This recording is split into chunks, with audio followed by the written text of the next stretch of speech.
We're now going to introduce today's first panel. The Honorable Ron Johnson, the senior senator from Wisconsin, was elected to the U.S. Senate in 2010. Prior to that, for 30 years, he ran a successful manufacturing business in Oshkosh. He serves on the Senate Budget Committee, Finance Committee, and Homeland Security and Governmental Affairs Committee, which he chaired from 2015 to 2021. Senator, we welcome you to this hearing this morning, and you may begin your testimony. Well, thank you, Mr. Chairman, members of the committee, members of Congress. I really want to thank the Judiciary Committee for agreeing to hold this field hearing here in Wisconsin, where we can highlight the tragedies that are occurring as a result of the Biden-Harris open border policy right here in our state of Wisconsin. It's often said that every state's a border state, and that's absolutely true. And you're going to be hearing some powerful testimony from local sheriffs, from Rick and Aaron Rockwell, who tragically lost their son to fentanyl overdose. So rather than concentrate on those tragic stories, because that's going to be well covered in your second panel, what I thought I would do is basically utilize my time as chairman, the former chairman of Homeland Security. Over 6 years, we held something like 36 hearings on some aspect of our illegal immigration, when it was far less worse than it is today. And so what I'd like to do is I'd like to use basically 3 charts that tell the story of how we ended up in this place right now. And we'll start with the first chart I began preparing as chairman of Homeland Security had to do with the unaccompanied children. You can see by this chart, 2009, 2010, 2011, we had a kind of a normal number of unaccompanied children coming to this country, somewhere under 4,000. And then what is the spark to all these crises ever since was the improper misuse of prosecutorial discretion, the Deferred Action on Childhood Arrivals. And Obama issued those memorandum in 2012, and you can see how all of a sudden the number of unaccompanied children coming to this country spiked, went up to 10,000. The following year, 20,000. 2014 hit a high for that point in time. Over 51,000 unaccompanied children came to this country.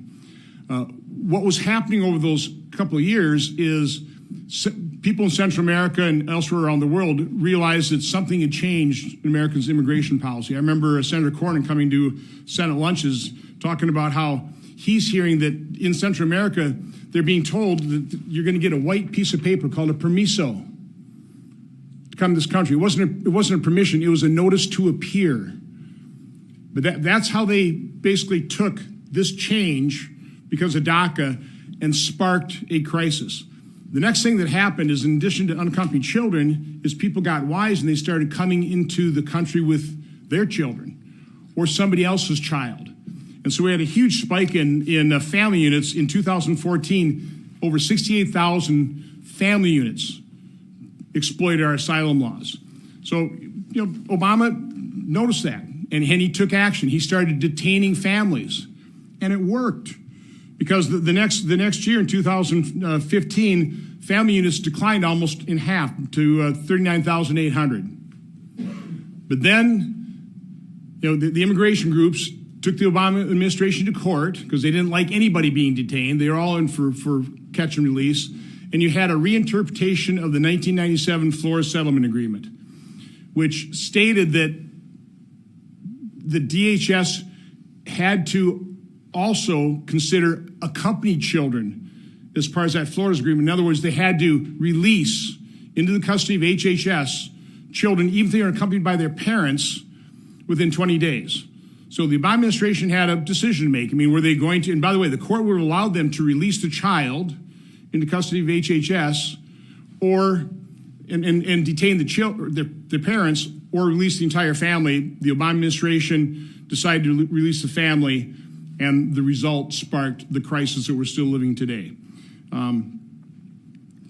We can go on to my next chart. By the way, one of the things that we were supposed to do in terms of the whole family unit was we were supposed to do DNA testing to make sure that those actually were their children. DHS has never fully implemented DNA testing. I would say they're actually violating laws on the books to force them to do that, and we're not doing it.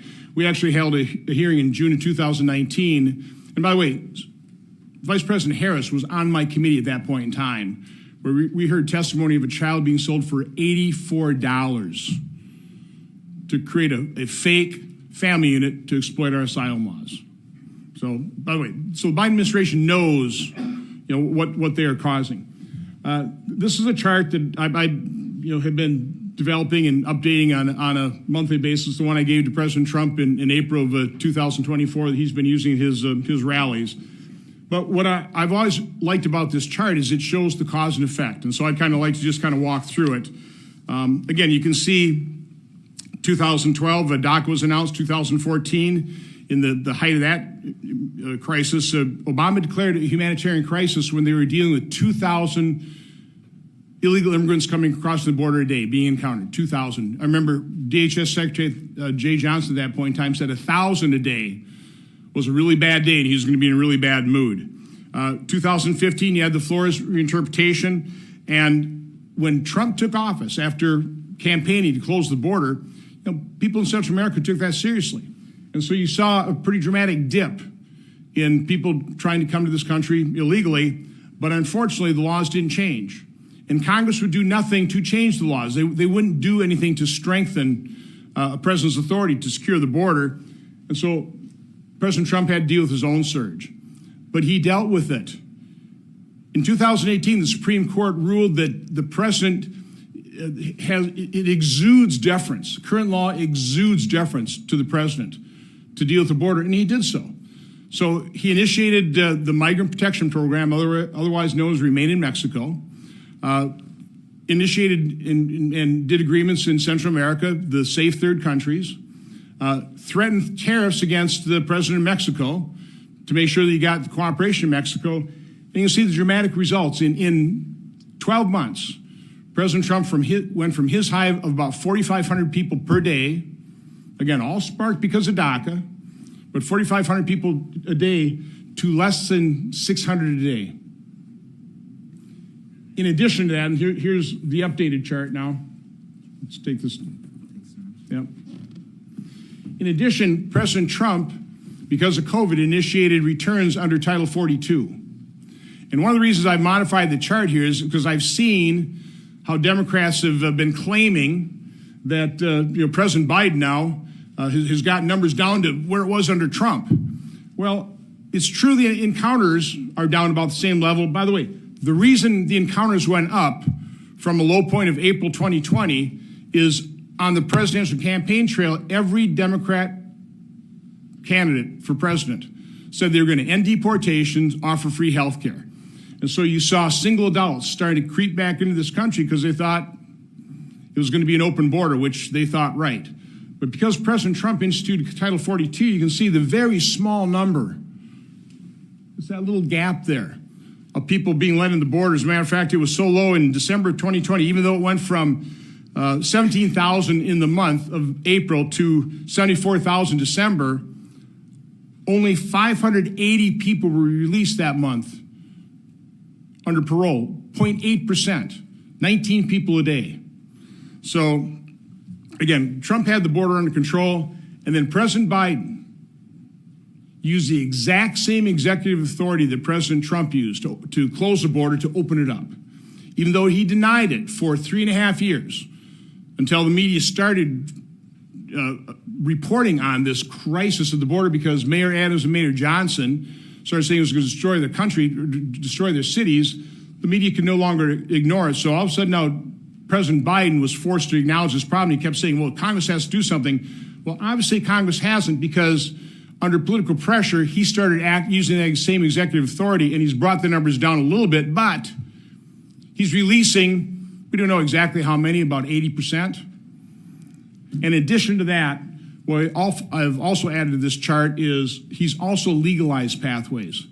Under the CBP One app, he's released 800 and, I'm trying to find it.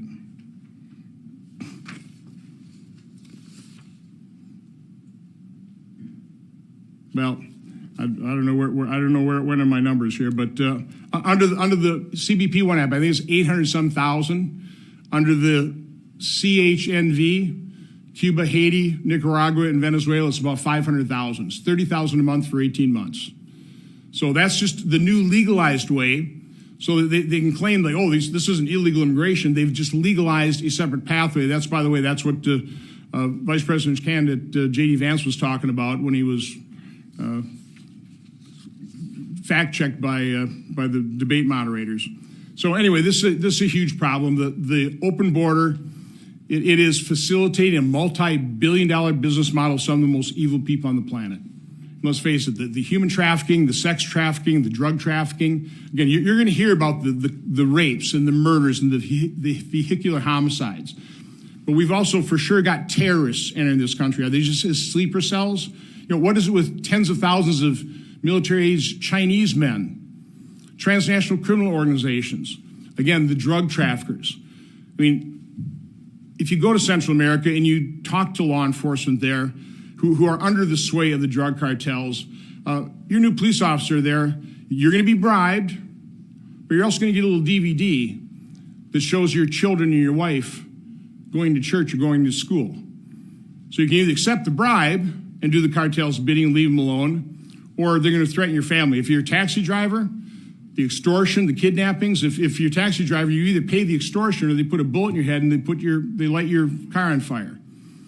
So the fact that now we're seeing Venezuela gangs taking over apartment buildings, and by the way, it's unbelievable that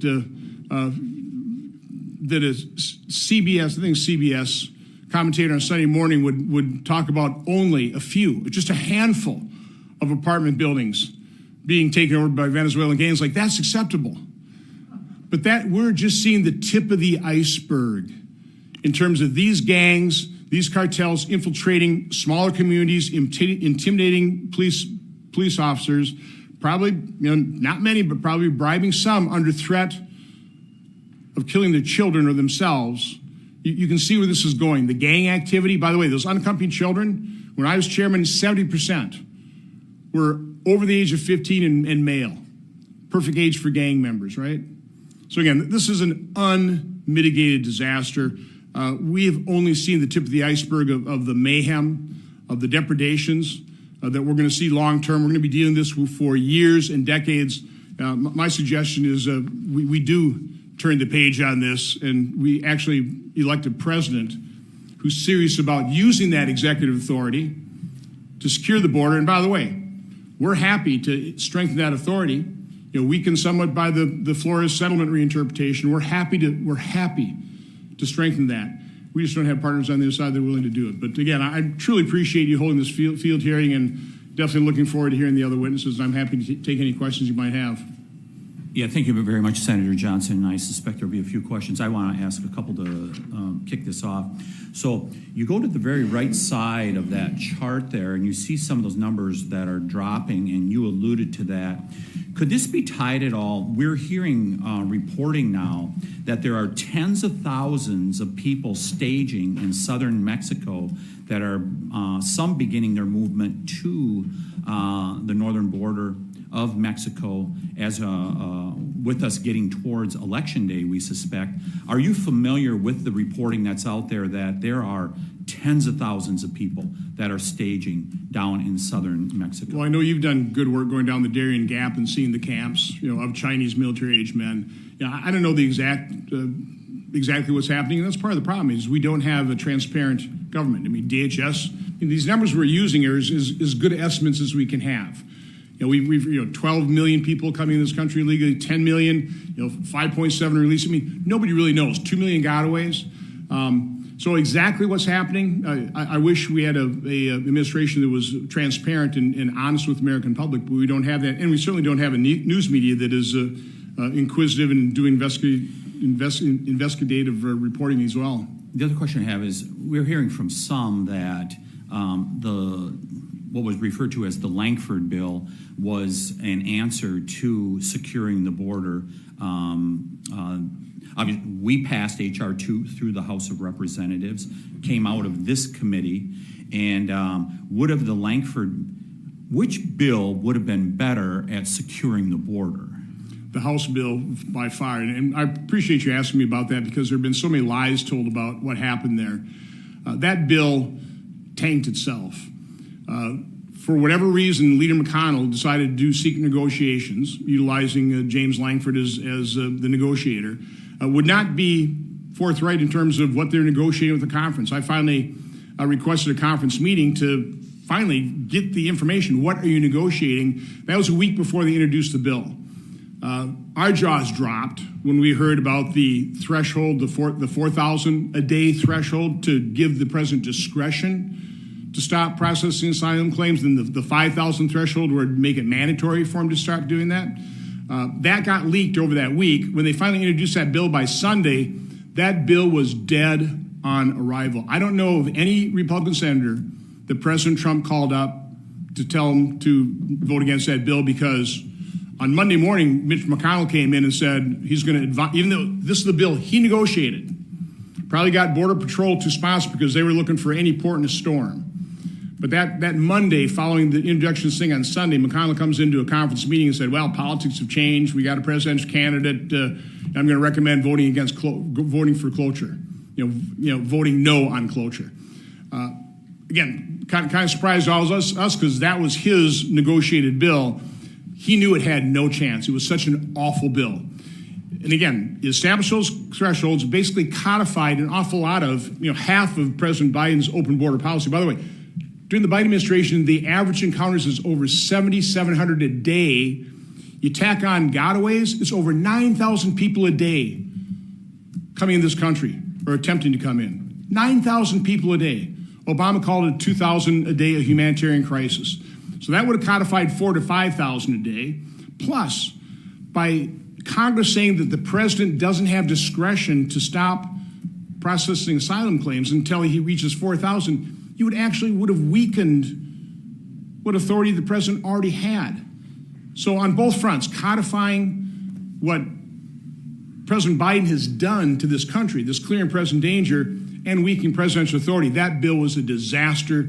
It was dead on arrival. And quite honestly, President Trump, I know he spoke out against it, but he had nothing to do with taking that bill from my standpoint. Yeah, that was my question. Senator Johnson, did President Trump expressing displeasure with the bill make up your mind as far as whether you were to support or oppose? None whatsoever, and I don't think however many of us voted against it, there are only a couple that did.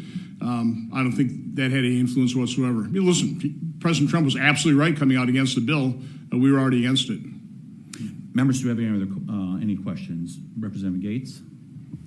Thank you for that excellent presentation and for your expertise in this matter, Senator Johnson. I only take exception with one part, when you describe the law enforcement dilemma in Central America, to take the bribe or endure the threat. And I'm grateful that in El Salvador, there's been a third way. Through strong leadership in the state of exception, President Bukele has actually created security there, where now, if you're a Salvadorian killer, it's a more permissive environment in the United States of America than it is in El Salvador. And we see President Molino in Panama endeavoring upon an improvement there as well. But I want to get to what's going on with some of your constituents. What is happening in Whitewater, Wisconsin? Well, you're going to hear an awful lot of testimony, so I'll let them testify. But it's a small community, about 1,000 migrants all of a sudden showed up. And law enforcement is being overwhelmed by it. Their schools are being overwhelmed by it. And Congressman Stiles and I went there a number of months ago to hear the tale of woe, and it is. But again, that's just one little community. This is being replicated across the country in large cities and small communities where we primarily recognize the harm of the open border is more in drug trafficking, though. We don't have a huge migrant population from what I can discern traveling around talking to local law enforcement. Whitewater is somewhat of an outlier from that standpoint, but we used to have meth labs. Not that many years ago, that was a big problem for law enforcement. We don't have meth labs anymore because you can get meth a lot cheaper and of higher quality coming across the southwest border now. But we used to have a central drug trafficking hub in Chicago. Now we have multiple hubs in Wisconsin. So, you're going to hear, again, the tragic story from the Rockwells in terms of the loss of their son from, thought it was a pain pill, and it was fentanyl laced, and died by himself in his room. It's just tragic. Yeah, what I observed was that even in circumstances where local law enforcement was able to seize substantial cartel funds, they couldn't interest ICE in cooperation to go after the cartels that were establishing a presence in your state. There's been a lot of question and discussion about how to effectuate the largest deportation in American history, which is needed. Wouldn't some of those experiences that you've observed as a senator in Wisconsin kind of provide a pathway to do that, where when folks are doing the right thing from an investigative standpoint, and a community didn't choose to be a sanctuary city? Like, there's this theory that, well, the only places being overrun are the places that have chosen this sanctuary status. But I think in your state, you've observed that it's more broad. No, and again, I think the Biden administration has pretty well dismantled the ability of ICE to really detain and cooperate effectively with local law enforcement. Again, that's going to require a new president. That's going to require new leadership at ICE within DHS that actually want to enforce the law. And by the way, the law enforcement officers within ICE, within CBP, they will welcome that. I mean, they want to enforce the law. They want to protect U.S. citizens. They are really beside themselves. That's part of the problem. We are seeing a high level of retirements. We can't we can't recruit law enforcement, whether it's local law enforcement after the defund law enforcement movement, but certainly CBP and ICE. I mean, it's just so dispiriting to sign up to protect the public and then basically be prevented from doing your job by this administration. Thank you, Mr. Chairman. I yield back. Members, Representative McClintock. Thank you. Senator Johnson, first of all, thank you so much for your leadership on this issue. You've been sounding the alarm on this crisis since the day it began. You mentioned the Flores settlement and the dangers that confront these hundreds of thousands of unaccompanied minors. H.R. 2, which passed the House last year, would have fixed the Flores settlement. It would have required the safe return of unaccompanied children back to their own homes and their own families. Why hasn't the Senate taken that bill up? Because the Senate is right now under the majority rule of Democrats.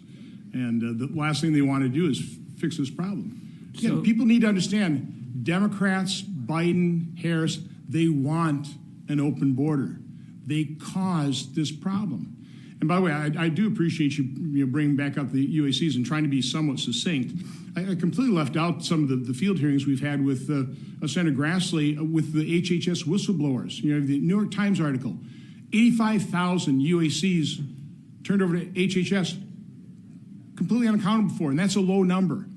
I mean, we had a HHS whistleblower that said, again, this was a detailee into HHS. They were trying to handle this, and they were so frustrated in terms of the sponsors that they couldn't find or that seemed completely unqualified. I mean, sponsors with the addresses of storage units or a sponsor sponsoring thousands of children. And she went to her supervisor, and the supervisor said, I think you need to understand we only get sued if we keep kids in our care too long. We don't get sued by traffickers. Are you clear? We don't get sued by traffickers. So the fact of the matter is, HHS is taking these kids, they've got to get rid of them within 20 days, and they are turning them over to sponsors that they know are operated by transnational criminal organizations that are sex trafficking, human trafficking, and they know that's going to happen, and they're doing it, and they're turning a blind eye toward it. And of course, the media, except for the New York Times, I give them credit, a blind eye toward it as well. This is completely incomprehensible to me. If a little waif showed up on your doorstep, the first thing you're going to do is get that little child back to its family and its home. You're not going to take that child 3 doors down to a crack house and drop them off there. And yet that is exactly what our government is doing, is it not? Yes, and it's shameful. When we abandoned Afghanistan, we released 5,000 most dangerous terrorists on the planet that were being held at Parowan Detention Facility. We know where one of those terrorists went. 10 days later, they went to the Abbey Gate at Kabul airport and detonated a bomb that killed 13 U.S. service members. We don't know where the other 5,000 are, do we? Not to my knowledge. And what's even more egregious about that is they didn't have identification, and we just created identities for these people. Is it conceivable that some of those 5,000 terrorists are among the 1.9 million known Godaways that we watched cross the border but couldn't intercept because the Border Patrol was completely overwhelmed taking names and changing diapers at the border. Yeah, it's almost certainly that's the case. And understand, we've encountered people on the terrorist watch list. Those are the ones we've apprehended. You know, the real bad people, I'm sure, take advantage of these surges of thousands of people at one border crossing, so you have nobody on the line, and they're going to be part of that known and unknown Godaway population. There's just no doubt that they're terrorists we've led in this country, members of transnational criminal organizations. It's just a ticking time bomb. When we were at the Yuma border a year ago, we talked to a group of rank-and-file Border Patrol agents, and one thing I said is, look, we're the Congress. We can't enforce the laws. We write laws. So what laws do you need us to write? And unanimously they responded, we don't need new laws. We need to enforce the laws that we have. The chief of the Border Patrol told us at Eagle Pass that he says, I'm standing in front of an open fire hydrant with a bucket. I don't need more buckets. I need somebody to shut off the fire hydrant. Is this all, President Trump proved that using existing law, he could secure the border.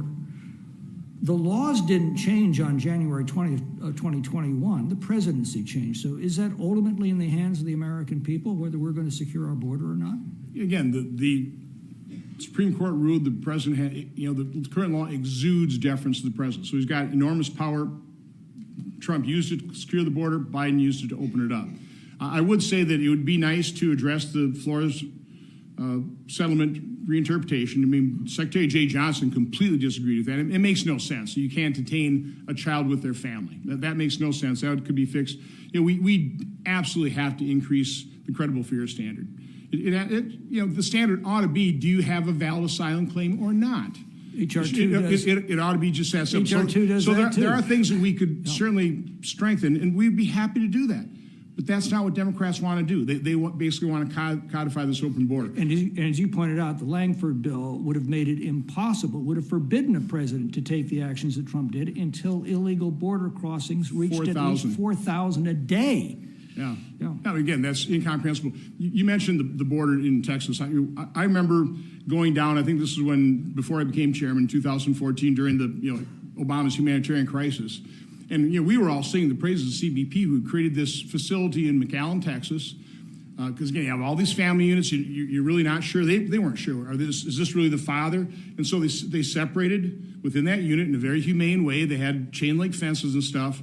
And we were all celebrating that. We were saying, singing the praises of CBP for kind of going outside normal government rules and responding to this crisis. Of course, a year or two later, under President Trump, that exact same facility with the exact same chain link fences all of a sudden was kids in cages. Again, a grotesque double standard. Representative Fitzgerald. Thank you. Representative Van Orden. Okay, Representative Grothman, you are recognized. Just a general, kind of want your opinion. I really appreciate the graphs you have up here. And obviously, as you just mentioned, the unaccompanied minors coming here is, 8,000, 9,000 a month. Why do you believe you have a situation that these minors are separated from their parents, probably never going to see their parents again, and we had a short period of time in which kids were separated from their parents under the Trump administration? Now we have wildly more minors all alone up here. Why does the press not consider this a scandal, and why does the average American not know about it? Because the press, like our Democrat colleagues, they are supportive of an open border. So that's why the American public does not know all the unaccompanied minors we have streaming across our border. Yeah, and again, the media, I quit calling them mainstream media, the legacy of the corporate media, they're cheerleaders for the Democrat Party. They are the Commerce Department for the Democrats. They wanted Biden president, so they did everything they could to get somebody who campaigned from his basement elected president. That they were certainly cheerleading when Biden was replaced on the ticket with Kamala Harris. They put her on a pedestal, declared her the second coming. And they're trying to do everything they can to get her elected as well. So again, they are absolutely supportive of all these radical left policies. And one of those radical left policies is literally the clear and present danger of a wide open border. Thank you. Members, anyone with a question? Yes, sir. Representative Van Orden, you are recognized. Thank you, Mr. Chairman. I'd also like to thank Representatives Moore and Pocan for showing up here at this incredibly important hearing as immigration goes in between the top 1 and 2 issues for all Wisconsinites and American citizens. Our folks are literally being kidnapped, raped, and murdered here in the state of Wisconsin, around the country, and we have 2 members of Congress who couldn't bother showing up today. I think that speaks volumes. The criminal illegal alien that Congressman Tiffany referred to earlier made his way across the border with Venezuelan gang tattoos, and those are not a live to ride, ride to live tattoo. It's either you're a member of that gang, you have that tattoo, or they will cut it off you while you're living. So that should have been taken for what it is at the border. This person never should have been allowed in the country. Made his way to Minneapolis, arrested for crimes after the Dane County Sheriff had warrants out for strangulation and some other violent crimes. Didn't bother following up with it because both those places are sanctuary cities. Then he came to a place a half-mile away from where 4 of my grandchildren live and brutally raped a mother and assaulted a daughter over a period of days. And this could have been stopped at any point during this chain, and solely because the Biden administration is pushing this incredibly horrible political agenda. Is that going to keep happening over and over and over again? So Senator Johnson, I just found this out this last week, and I wanted to know if you're tracking this. We went to the federal prison in Oxford. It's in my district. And half of the prisoners in this federal prison, half are illegal aliens. Are you tracking the volume of what's taking place with it? I mean, this is the second and third order effect of opening up these borders, but when half of an institution is occupied by illegal aliens, that's something that I'm hoping we're going to be looking at here under a Trump presidency. But yeah. Are you tracking this, sir? I'm not, but it's not surprising. It's not just going to be federal prisons. It's going to be local prisons, and they're going to be bearing the brunt of the cost of this. I mean, I think the House committee said that the cost of dealing with this crisis is about $150 billion per year across all governmental units. That's a massive cost imposed on us by the Biden and Harris administration. And you said, that gang member never should have been led in this country. The vast majority of these people, as sympathetic as I am with people who want to come here for opportunity, they don't qualify for asylum.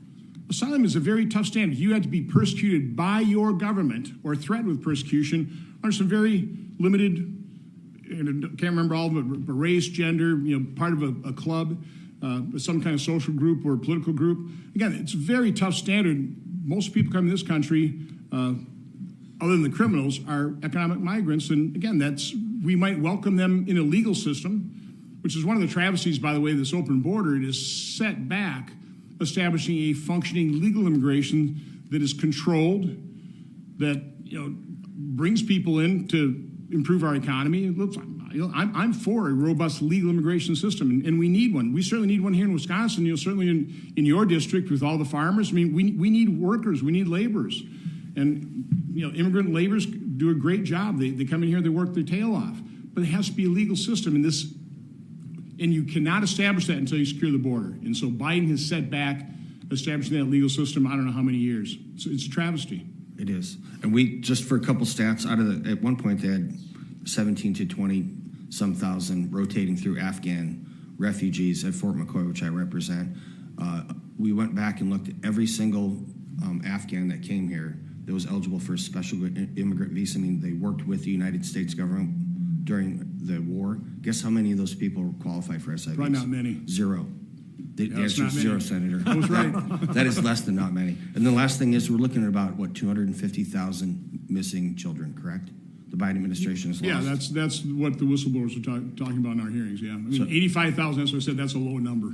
Yeah, let's make sure that that's in the record, that the Biden administration under the Harris border czardom is solely responsible for losing almost 250,000 children in the United States that are most likely being trafficked. And again, knowing full well that they were releasing them to the hands of probably members of transnational criminal organizations, human sex traffickers, knowing full well that again, it wasn't a surprise to them.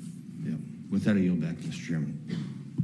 Thank you. I now recognize Representative Stile.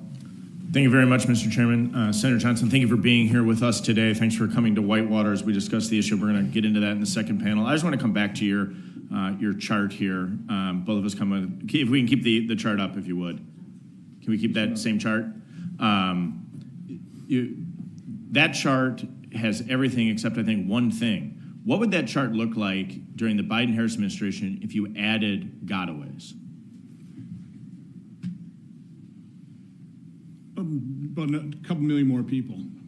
I think as we're stage setting here, these are encounters. So yeah, I mean, no, I'm supportive of the chart. I would have a different scale. Yeah, that's what I wanted to do in the stage setting of this, because we're going to get into a great next panel. This only captures part of the problem. It's a huge problem. This captures part of the problem. In addition to that, you have millions of gotaways. If we just think intuitively, some individuals, as you've noted, turn themselves in to abuse our parole system, to abuse the catch and release policies of the Biden-Harris administration. Other individuals aren't interested in turning themselves in and allowing the abused system of the Biden-Harris administration to give them paperwork to be released into the United States. And if we think intuitively, who might those individuals be that don't want to be caught in the first place? Those would be the bad hombres, I guess. But you talked about abuse. I mentioned when it came to UACs and DACA, that was an abuse of prosecutorial discretion. What this administration has done with parole, so it's a strange term. What parole means for immigration is you're allowed in the country for a special purpose, like to get a medical treatment, or you've got a family member that died and you're coming in very short term for that medical treatment or to attend that funeral. They've granted that to well over a million people. Again, it's supposed to be case-by-case basis, and they've just expanded this. So again, it's a lawless, like the Obama administration, these are lawless administrations. And they're afraid for our democracy. They're the danger to our democracy. I totally agree. I think when we also think about the Godaways, when we think about those individuals who are crossing, who have a criminal background, who've previously been deported, who may be trafficking drugs, those are the individuals likely to try to avoid the encounter that are coming into the United States in large numbers.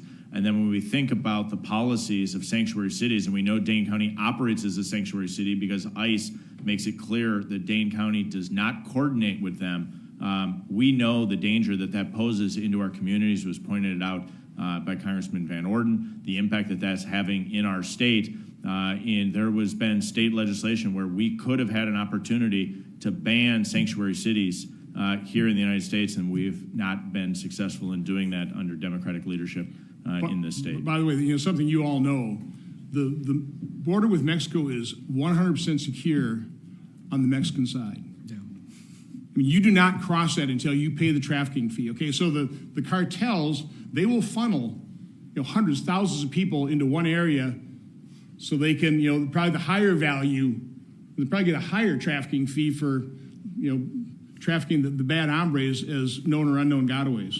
I appreciate your testimony. I look forward to the second panel. Mr. Chairman, I yield back. And I'll recognize Representative Bentz for questioning. Thank you, Mr. Chair. Senator, thank you so much for being here. When I first saw your chart, I thought it was something showing us inflation. That's what I thought that was. But here's the point. The point is the Biden administration suggests that now that inflation has eased off a bit, all the consequences somehow evaporated, and they did not. Right. And that's the same is true for your chart on immigration, isn't it? Oh, it's way down, but what about all those 7, 8, 9 million people that now are here? And so there seems to be, we had the head of Homeland Security, former head of Homeland Security in front of us the other day, and he was talking about how there might be some means of removing people from the United States, but then he admitted it would be extraordinarily expensive and extremely difficult. So the challenge is, isn't it? And that's what I'm looking forward to the second panel, of how in the world do we now deal with these folks that are here and probably never going to leave? That to me is where our discussion is going to go. We can talk about who caused this, the Biden administration, your chart shows. Now what? And so that's my question to you. Now what? Well, for those of you who've been to the border, you also probably saw what I saw, is so many young pregnant women. I mean, in their 8th or 9th month. Of course, they come here, and that child's a U.S. citizen, which personally I believe we ought to do away with birthright citizenship. We are in the minority of countries that grant that, and that's just another magnet to come here. I hope under a serious administration, deporting criminals will be reasonably easy, but past that point, it's going to be very difficult. Because of birthright citizenship, are you going to really separate a child from an infant from their mother and father? So no, this is something we're going to have to grapple with. I hope, as Republicans, we do it with a great deal of humanity. Take a look at how people, again, they were welcomed in. And, yes, they came in illegally, but they were welcomed in by the Biden administration. So I think we have to factor that in and figure out in some way, shape, or form, how do we deal with these people with humanity, the ones who have behaved, that are working, they're not a burden on society. That's something we're going to have to grapple with. That would be a very serious issue, and I hope it doesn't break down on party lines. I hope this is something we can work with on a bipartisan basis, but we've got a real problem on our hands. We do. The $150 billion a year into the indefinite future of cost, and 1 in 10 being entitled to asylum. At least that's what our hearing record shows. 1 in 10. Right. The other 9, they shouldn't have come across, even though, as you say, they indeed were welcomed in by the Biden administration. Well, thank you, Senator, so much for being here today. Thank you. If there are no further questions, Senator Johnson, thank you so much for joining us today. We appreciate it. Thank you so much. We are now going to move on to our, by the way, thank you for creating that chart and saving a person's life. We're now going to move on to our second panel, and as it is set up, I'm going to do the introductions of the people that are going to be on this next panel. First of all, we have the Honorable Eric Toney. He's in his 12th year as District Attorney for Fond du Lac County and is the former president of the Wisconsin District Attorneys Association, currently serving as past president. Prior to being elected District Attorney, he was in private practice, focused on mental health, juvenile, criminal defense, and bankruptcy law. District Attorney Toney manages an office that files thousands of criminal cases each year and has personally prosecuted hundreds, if not thousands, of those cases, including cold case homicide, sexual assault, drug conspiracies, gang crime, domestic violence, drunk driving, violent crime, racketeering, human trafficking, and election fraud. Jacob Curtis is the General Counsel and Director of the Center of the Investigative Oversight at the Institute for Reforming Government. He was appointed by Governor Walker to serve as Chief Legal Counsel at the Wisconsin Department of Natural Resources. He also previously served as Deputy Legal Counsel at the Wisconsin Institute for Law and Liberty, was a policy advisor to a state senator, and served as an elected county supervisor. Mr. Curtis also serves in the Wisconsin Air National Guard. Rick Rockwall is the co-founder and vice president of the board of the Love Logan Foundation. Mr. Rockwall and his wife Erin founded the organization in August of 2022 following the fentanyl poisoning of their 19-year-old son Logan. The foundation educates and informs communities around the country about the impact of fentanyl and how education and awareness can save lives. Rick is also a lead engineer for the Eaton Corporation located in Waukesha, Wisconsin. We want to thank Erin for having appeared a year and a half ago before our committee to testify, and we appreciate Rick is here today. Henry Kinson was born and raised in Whitewater, Wisconsin, grew up attending Whitewater Public Schools, served on the Whitewater School Board for 7 years, and has 4 sons, all of whom have attended Whitewater Public Schools. He holds a Bachelor of Business Administration and a Master of Business Administration. He is a certified public accountant and a certified information security auditor. Sheriff Dale Schmidt has served in the Dodge County Sheriff's Office since 2004, first as a patrol deputy, then as sergeant, finally taking over as sheriff in 2015. Prior to 2004, he served as a police officer in multiple Wisconsin jurisdictions, including the village of Waukesha and Horicon. He also currently serves as the president of the Badger State Sheriff's Association. Sheriff Schmidt holds an associate's degree in police science from Fox Valley Technical College and is a nationally certified drug recognition expert and a standardized field sobriety test master instructor. We welcome our witnesses and thank them for appearing today. And we're going to begin by swearing all of you in. Would you please rise and raise your right hand? Do you swear or affirm under penalty of perjury that the testimony you are about to give is true and correct to the best of your knowledge, information, and belief, so help you God? I noticed that each of the witnesses proclaimed in the affirmative. You may be seated. Please know that your written testimony will be entered into the record in its entirety. Accordingly, we ask that you summarize your testimony. We're going to have Sheriff Schmidt go first with his testimony. You have 5 minutes, sir. Thank you, Mr. Tiffany, Mr. Chair, members of the. Thank you, members of the committee, for having me here today. I really do appreciate the opportunity to be able to speak, not only as the Dodge County Sheriff, but on behalf of many of the sheriffs. I understand I am the president of the Sheriff's Association. Some of the things. You pause for just a second. Sure. I would ask the other members on the panel, please silence your mic, and you'll see with the light, it might eliminate some feedback. We'll see what happens. Certainly. Sheriff Schmidt, continue. Thank you. I represent many opinions of the sheriffs of the Sheriff's Association, not all, so I'm not speaking as the president here today, but I do have a number of incidents that I would like to share with everybody. As you know, being the sheriff is a very tasking job. There's a lot of work that I have to do. This morning I was out looking for a young lady who was missing. Found her, thankfully. Right now I am supposed to be back where I have 17 individuals doing a search warrant and a homicide investigation. There's a lot of things that we have to do. I thank you for taking your time to be here in your home state or come from across the country to be here. I do note, along with Mr. Van Orden, what he indicated earlier, I'm disappointed that we don't have individuals here to hear what we have to say here today. We are your constituents, and we have concerns, and I thank you for hearing them. I hope you can take them back to the other side and share them, but it's very important stuff for you to hear, and I really thank Senator Johnson for being here, but where's Senator Baldwin and other members of the other side? That's very concerning to me as a constituent. I elect you to be here just as Congressman Fitzgerald elects me to be his sheriff. I have a responsibility to him. You have a responsibility to me, and I appreciate you hearing what we have to say. With that being said, some of the sheriffs that have shared some very serious things with me. If Trump doesn't win this election, we are screwed. That's a quote from one of our sheriffs. Another sheriff, people don't understand how bad it is. If you would have asked me 10 years ago when I became sheriff, if I'd be sitting here in front of you talking about a border crisis, I would have said, no way. No way. We aren't in a position where it's going to be this bad. I'm here to tell you that is not the case. You obviously know that is not the case.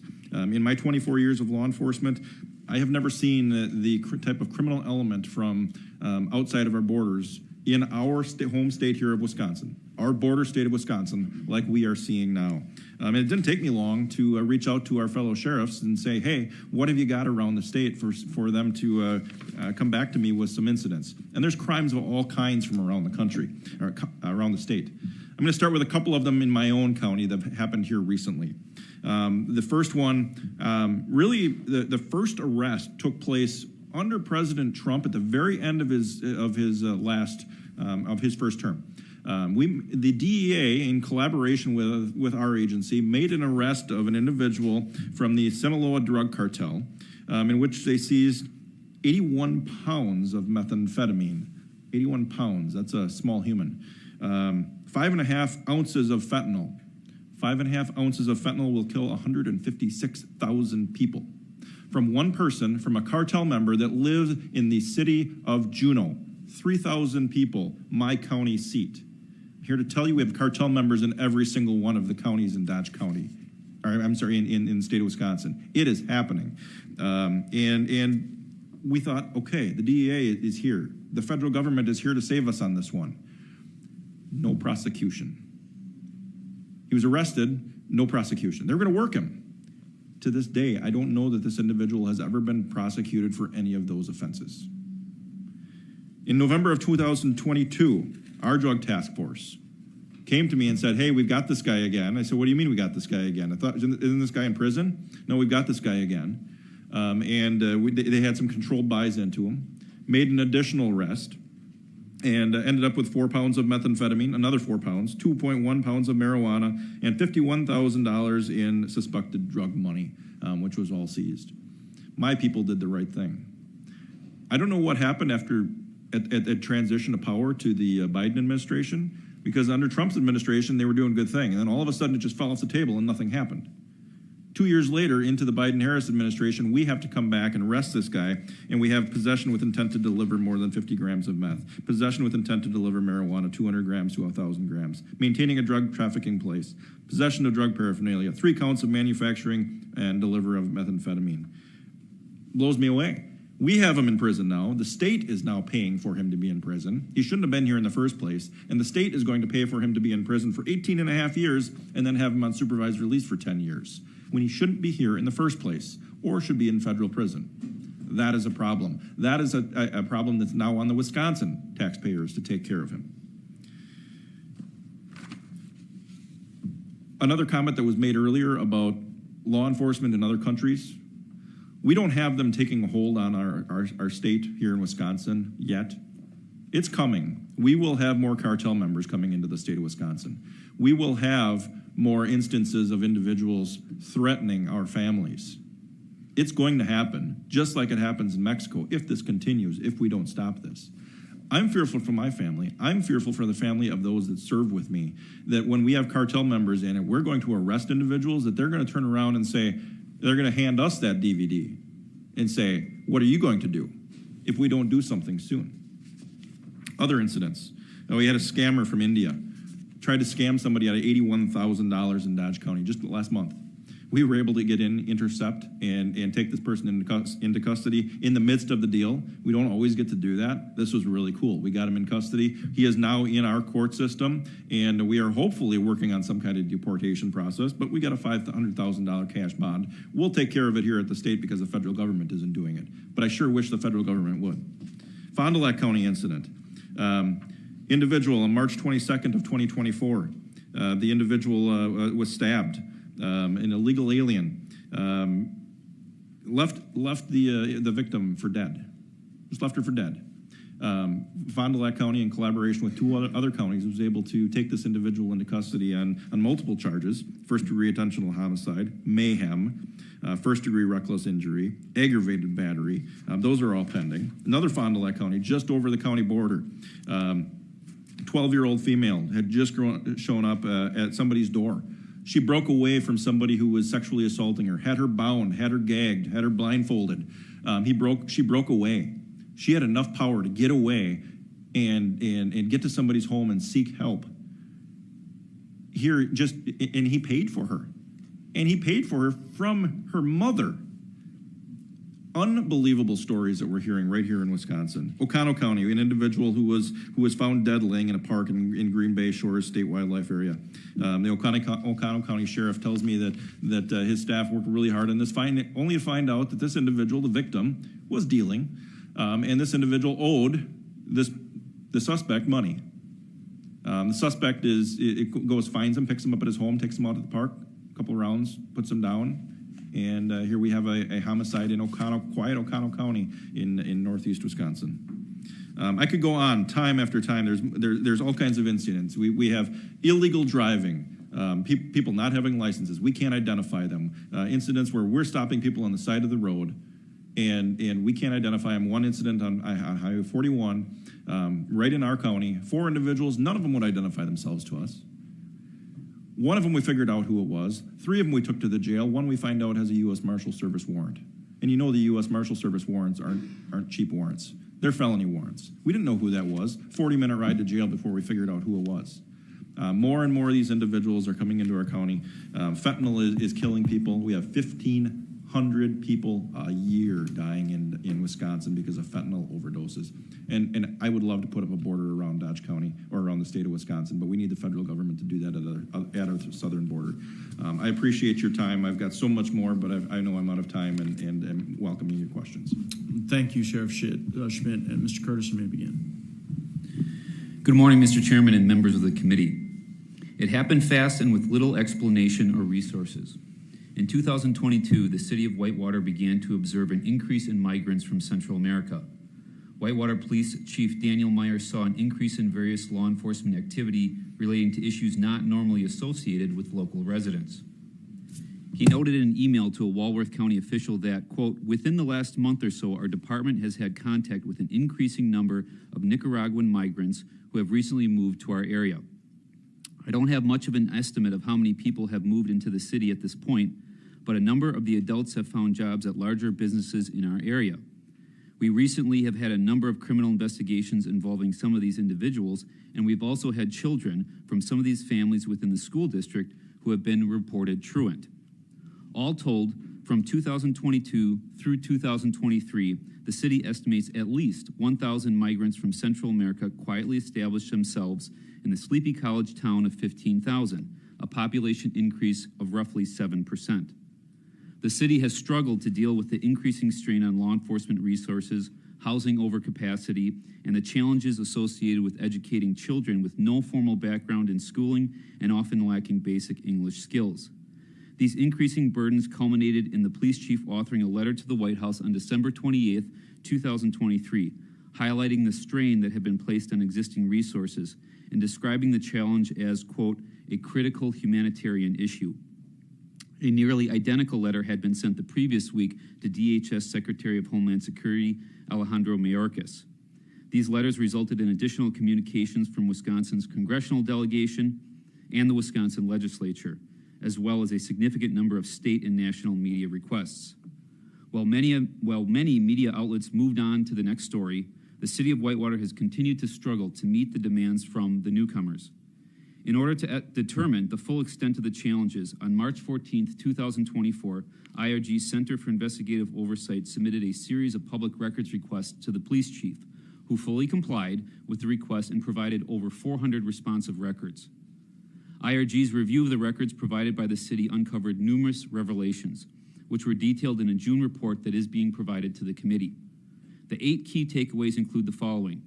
First, while numerous public officials have attempted to highlight the challenges, the nation's broken immigration system and open borders continue to place an unmanageable burden on local units of government. Nationally touted funding programs are either unavailable or insufficient. 2, unlike sanctuary cities, it does not appear the city of Whitewater sought the immigrants. Instead, the city's theory explaining the sudden influx revolves around a complex web of ample student housing following COVID, a need for farm and manufacturing labor, and the congregation of sponsor families in and around the city that were then identified by migrants at the border. 3, despite the presence of notorious MS-13 gang members from Nicaragua and investigations that have led to the seizure of significant cartel funds, confusion remains as to the processing and potential deportation of violent criminals. Emails reflected uncertainty regarding the process for contacting ICE as migrants await immigration hearings in Chicago. This is particularly troubling considering the identification of known international crime syndicate members within the city. In December 2023, the police chief thanked ICE for, quote, the recent assistance in our city removing an individual who had been identified as a wanted MS-13 gang member from Nicaragua. A member of this committee, in a January letter to the police chief, made reference to the infiltration of Mexico's Gulf cartel in Whitewater. And while unrelated to the situation in Whitewater, and was already mentioned by Congressman Van Orton, it was recently reported that a woman was sexually assaulted in Prairie du Chien by a suspected member of Tren de Aragua, the violent criminal organization born a decade ago in Venezuelan prisons. Simply put, while the exact scope and extent of these criminal operations in Wisconsin is not clear, their very existence in the state should motivate every policymaker to secure the nation's borders. 4, at various points, city leadership sought assistance from the state, including the governor's office. While meetings took place, there was an emphasis on the private nature of the meeting and a request to keep the meeting, quote, low profile to avoid the press. 5, city officials were made aware of deplorable living conditions, including children sleeping in sheds during sub-zero temperatures, children left at home unattended while parents worked, a 14-year-old being forced to work 30 hours per week by her father, and small apartment units where children were forced to cohabitate with 8 to 10 adults. The pairing of non-family members has resulted in allegations of sexual assault involving young females and other acts against victims, including the discovery of a deceased child discarded in a ditch in a bag. At the time of the IRG report, there were 10 open sexual offense cases involving migrants in the city. 6, as a result of increased costs to the city's police department and school district, both taxing entities are considering property tax referendums possibly as soon as spring of 2025. 7, because of the focus on the unique law enforcement challenges associated with the migrant population, such as violations for driving without a license, the police department has identified a significant decrease in proactive policing. And finally, in light of questions related to the legal status of migrants, questions have been raised regarding how individuals should be identified. In particular, the city appears unsure how migrants can obtain identification cards. Some members of the community have suggested paths for migrants to obtain driver's licenses. Despite this lack of clarity, at least one record suggests certain migrants have been able to obtain temporary driver's licenses from the Wisconsin DMV. In conclusion, while numerous public officials have attempted to highlight the challenges, the nation's broken immigration system continues to place an unmanageable burden on local units of government. Overall, many of the communications, particularly those from the police chief, make clear the city has attempted to balance maintaining an objective posture on a highly charged public policy debate while recognizing the clear impact the influx of immigrants is having on the city's ability to protect its residents, ensure a quality public education for the city's school children, and maintain fiscal solvency. Unless and until the federal government secures the border and repairs the nation's utterly broken immigration infrastructure, local units of government like those in Whitewater, Wisconsin, will be left to respond to the federal government's continued failures. Thank you. Thank you, Mr. Curtis. Mr. Rockwall, you may begin. Thank you, Chairman, members of Congress, and members of the House Judiciary Committee. My name is Rick Rockwell. I'm a husband. My wife, Erin, is here with me today, father of 2 boys, Caden and Logan, and co-founder of the Love Logan Foundation. Today, I share the heart-wrenching story of my son, Logan, and the devastating impact that fentanyl has had on our family. On Valentine's Day in 2021, my family's life changed forever. Nothing could have prepared us for the heartbreaking pain from the loss of a son and a brother. Logan, at just 19 years old, died alone in his dorm room at the University of Wisconsin-Milwaukee. He took what he thought was a 30-milligram oxycodone, but tragically, it was a counterfeit pill containing a lethal dose of fentanyl. I will never get the image out of my head of our family walking into his dorm room and seeing his lifeless body on his bed. There was a stuffed animal next to him. He was just a child. If there's anything as painful as the loss of a child, I cannot begin to imagine what that might be. Our hopes and dreams for Logan and our family were shattered, and we now live with the what-ifs and the what could have been. We made it a priority to make our boys feel special, whether it was a birthday party, camping trip, family trip across the country, or cheering them on when they played their favorite sport, baseball. We were their biggest fans. Faith was also important to us, and attending church together was a priority. And Logan was full of life. He had an infectious smile and was very passionate about things like our cats, music, reading, and drawing. Logan was very kind-hearted and often helped others who were struggling. Logan also had his share of struggles with anxiety, being bullied at school, and later depression. We sought out help for Logan at an early age, and despite our best efforts, Logan fell victim to fentanyl. Logan was a bright and wonderful young man who deserved a future. We will always remember his smile, his spirit, and the love that he brought into this world.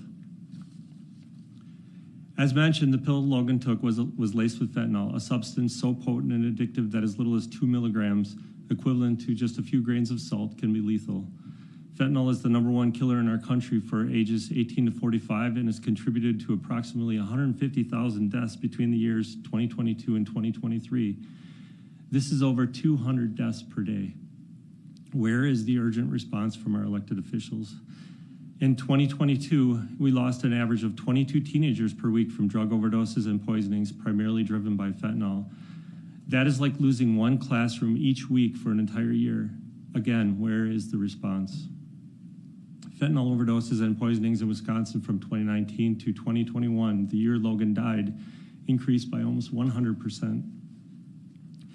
Fentanyl does not discriminate by race, gender, or financial status. Every parent and person in this room or any other room in America is at risk of being impacted by this epidemic. You are likely to hear these tragic experiences shared from a parent's perspective like mine, but let us not forget the often overlooked impact this is having on those who have lost siblings. They have an entire lifetime with that brother or sister taken from them. Families are being torn apart. There is also a battle against stigma associated with these deaths, which I know hinders efforts to combat this poison. These are sons, daughters, grandchildren, brothers, and sisters we are losing. They deserve a chance to recover, or like Logan, deserved a chance to learn from their mistakes. With fentanyl, they die before they even get a chance. This epidemic deserves more attention and a response as strong, bold, and determined as other issues have received in recent years.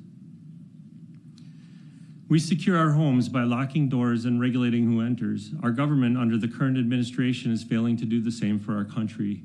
Record numbers of unvetted migrants are entering the United States, overwhelming resources and allowing fentanyl to pour in. Mexican cartels are operating just south of our border, and they are the main organizations manufacturing and distributing illicit fentanyl.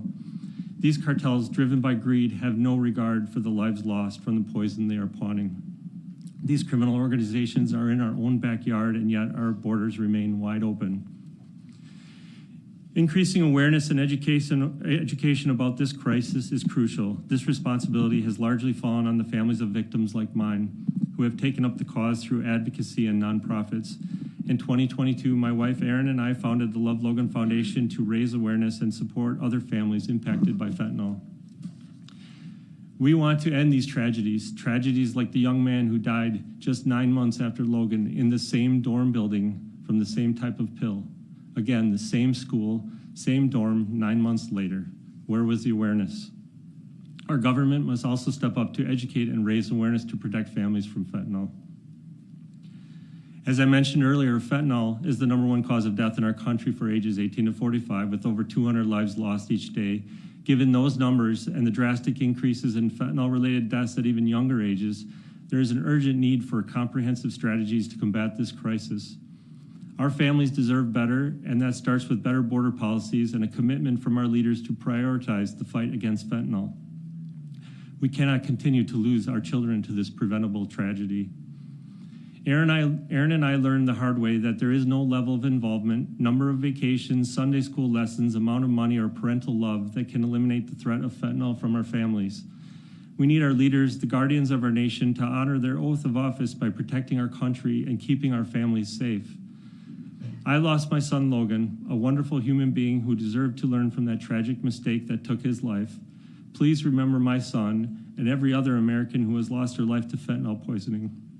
They are more than numbers and data. Each number represents a life lost, a family torn apart, and a missed opportunity for the current administration to uphold their commitment to protect Americans.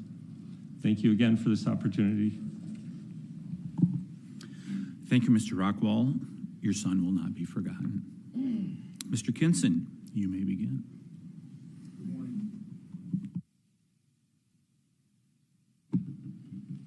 Good morning. My name is Henry Kinson. I grew up in Whitewater, went to Whitewater School District, and then to undergrad at UW-Whitewater. I served on the Whitewater School Board for 7 years, and I'm also the parent of 4 boys who have attended Whitewater Public Schools, with one still a sophomore there. I was asked to come here to testify as to the educational situation in my hometown of Whitewater due to the large recent influx of non-English speakers. Put simply, educational outcomes by every metric are falling like a rock in Whitewater. When I attended Whitewater School years ago, as a small university town, our outcomes were great. Certainly in the top third of the state and always the best in the area. Over the last 4 years, Whitewater has had the biggest drop in academic achievement in the state for larger districts. Today, we rank in the bottom 5th of all districts across the state and are still falling. The reasons for our falling test scores are no secret. All you have to do is go to Wisconsin's Department of Public Instruction website to see that the 3 drivers of academic achievement across the state are special needs kids, economically disadvantaged kids, and English learners, otherwise referred to as ESL. That's it. The more a school district has of any of these kids, the lower the academic results will be, and vice versa, and it's true everywhere. Any district's test scores are basically a math problem. So what inputs have been changing at Whitewater? Our proportion of special needs kids, while high at about 20%, the state average is 14%, has not been growing. Similarly, our proportion of economically disadvantaged kids is also high, but hovers around at 50%, whereas the state average is 45%, which leaves English learners. As recently as 2021, the district had 236 English learners. Last year it was 352, an increase of 50% in just 2 years and growing. Migrant children are almost always both economically disadvantaged and ESL, and sometimes special needs as well. I just spoke with a friend who is a paraprofessional in the district whose job it is to care for special needs kids, and she told me of a family that just moved here who has 2 out of their 3 kids being high special needs, like having to have their diapers changed as kindergartners. This requires the district to transfer those kids to special facility in Elkhorn, which costs the state even more money. At Lincoln Elementary, more than a quarter of the kids are ESL. Such a large and growing proportion of kids who aren't native speakers invariably drives academic achievement down for everyone, and we are no exception.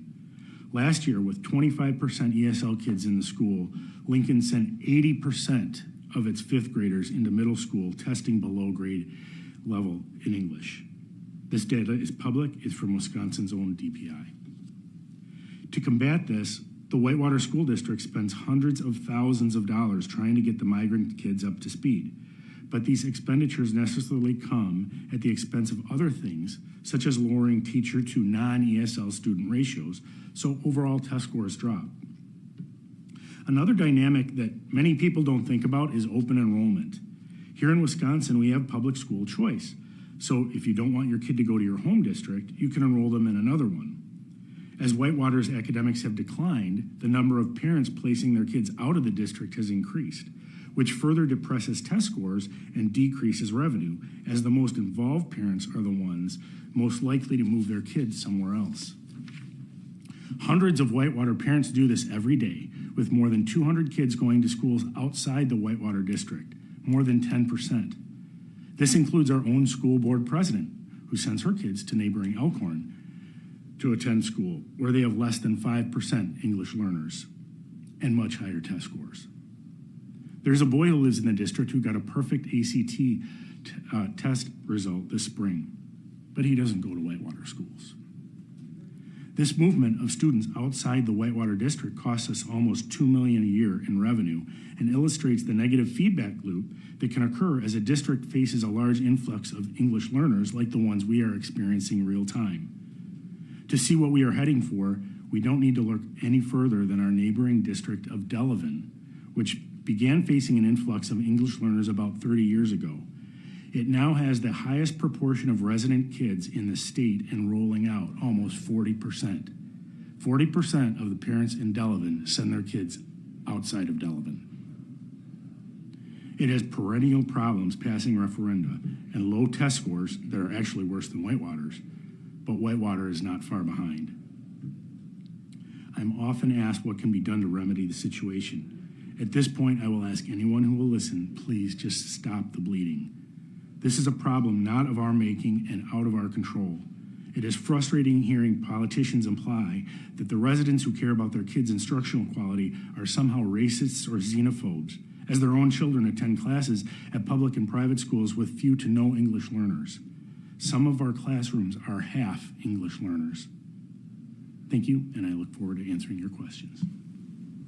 Thank you, Mr. Kinson. And now, finally, District Attorney Tony, you have 5 minutes.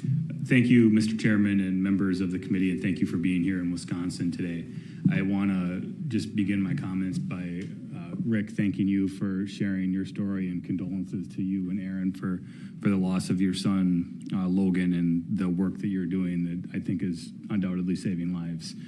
And I want to talk a little bit about Fond du Lac County. We're a county of about 100,000 people. We have numerous highways running through the community that makes us a corridor for drug trafficking. We've seen the seizure of drugs, the quantities soaring like we have never seen before, as was previously noted. We're not seeing methamphetamine labs. We're seeing larger quantities of meth coming across the border and into our community, with fentanyl being the most destructive of those deaths. And we heard the Logan story on the impact that that's having. And sadly, as a district attorney, I've sat across from too many parents that have buried their child.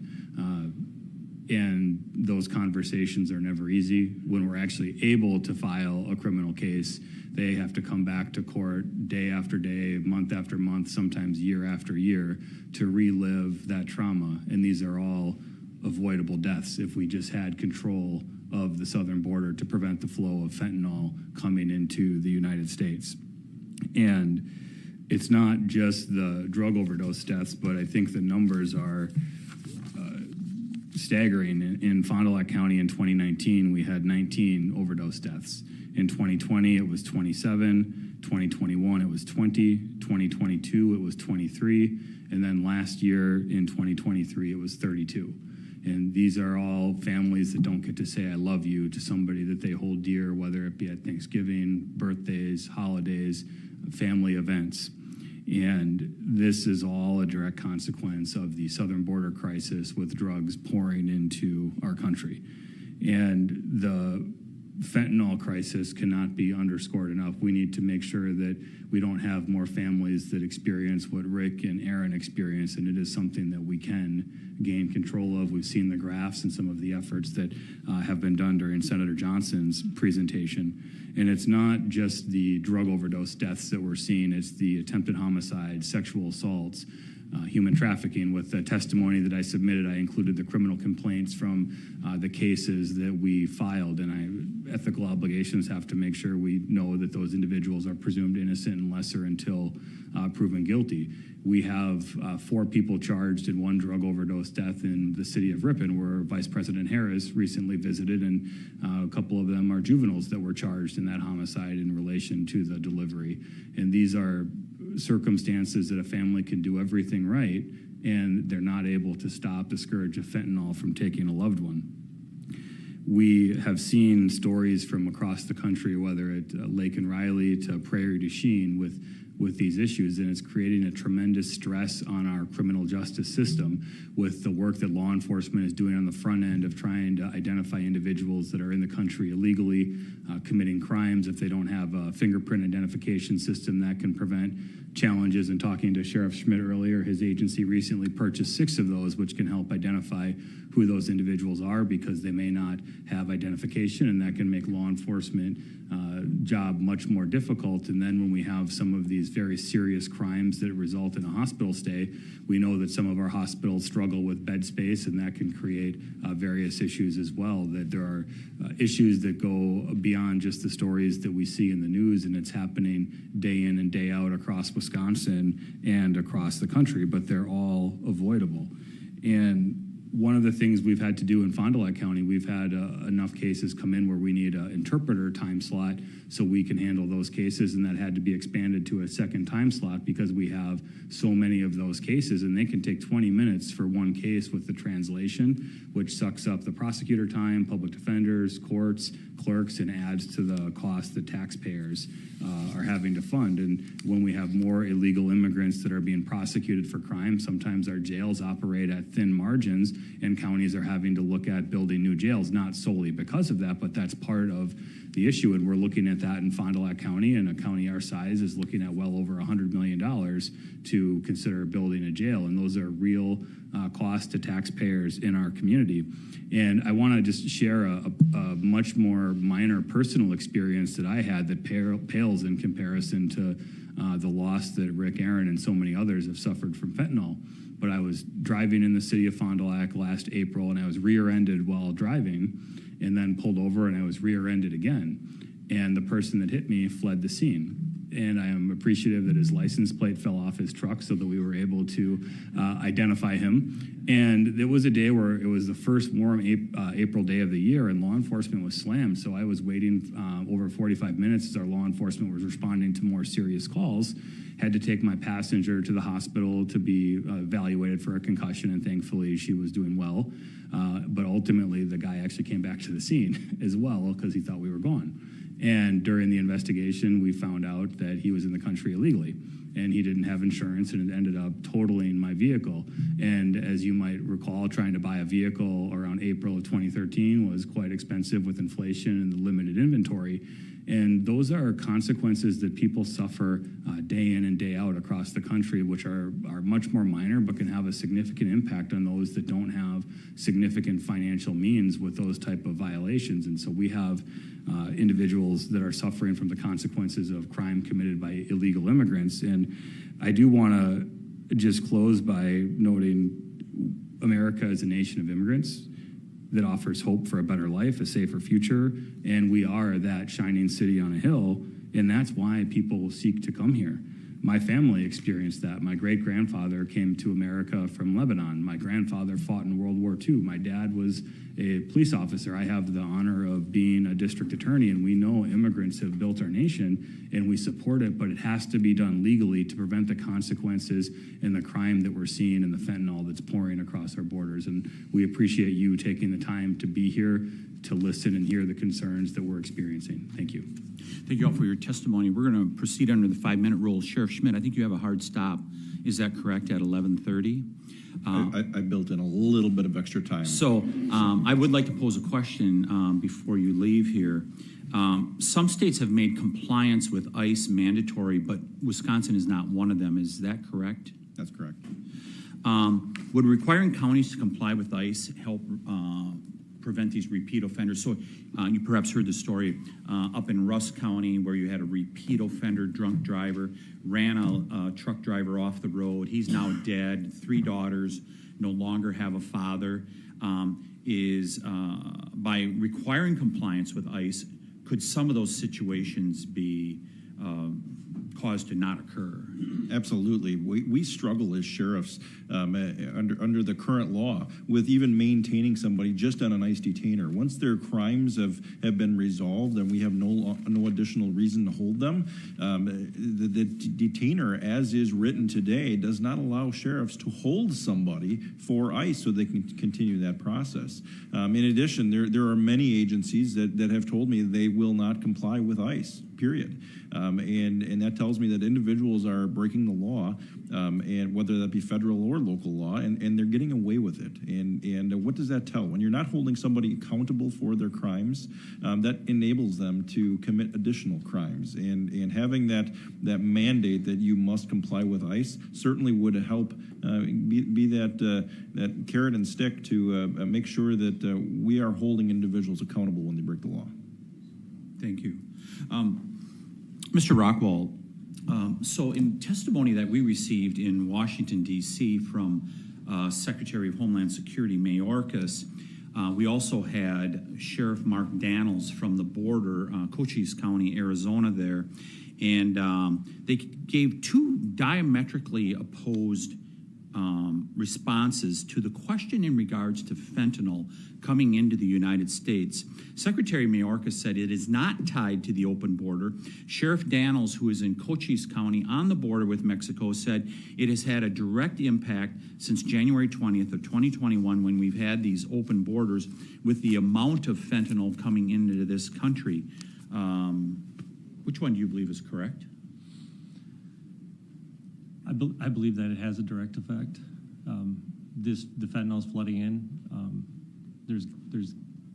We talked about it earlier. The Godaways, it's coming through. It's so small, so potent that it's easy to conceal.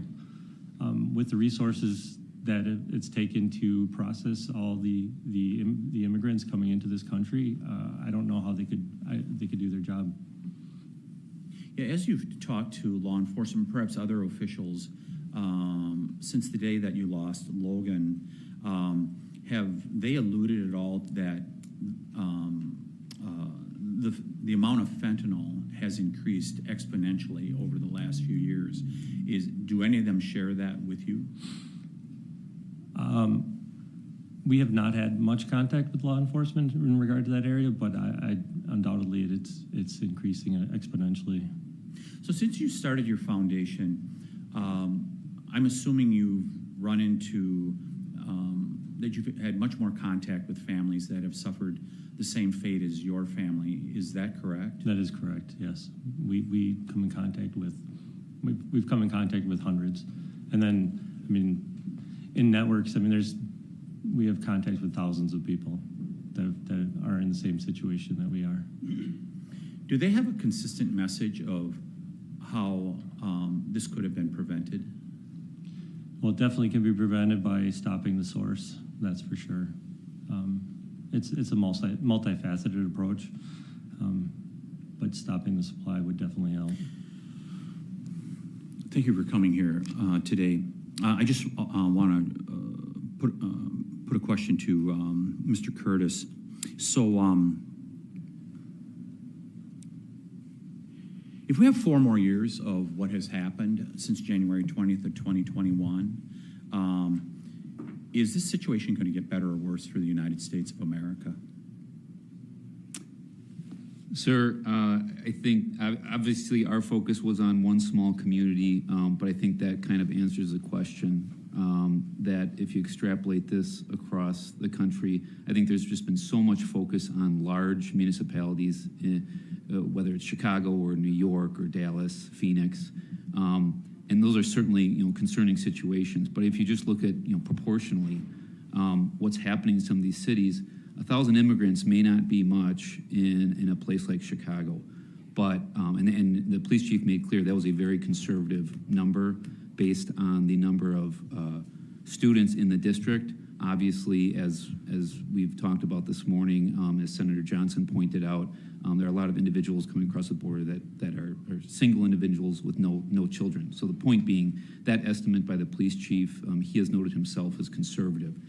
So you have a municipality that's seeing their population increase by 10%. So extrapolate that across the country, and this has devastating consequences. Certainly we talked about the human toll, but one of the things we focused on in our report is just really kind of the meat and potato of running a local government, right? This is why the city of Whitewater is looking to referendum in spring of 2025 for not only city operations, i.e. the police force, but also the school district. So that's the taxpayers of Whitewater now facing 2 separate referenda in one spring election because they simply can't meet the obligations.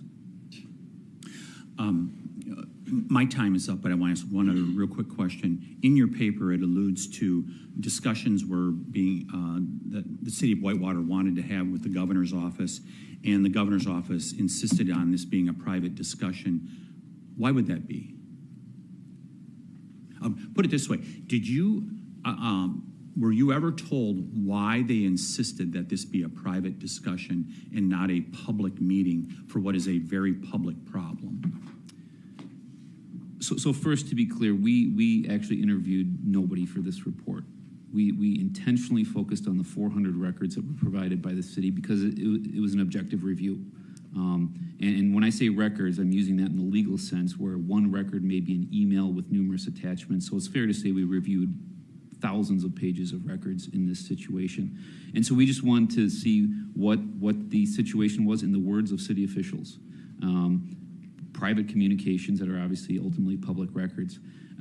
So obviously I'd be guessing as to kind of the motivation behind the governor's office, but it's fair to say I think there maybe was concern with respect to the eligibility that the city had for funding that wasn't available. And obviously I think there was concern that despite all the issues happening, state funding, federal funding was simply unavailable to the city. Yeah, thank you very much. For those that may be interested, this is a very well-researched document put out by the Institute for Reforming Government. It's worth a read. I now recognize a representative from Florida for his questioning. Mr. Kinson, did I understand the end of your testimony to be that in Whitewater there are classes now in the school district where half the kids don't speak English? Not English learners.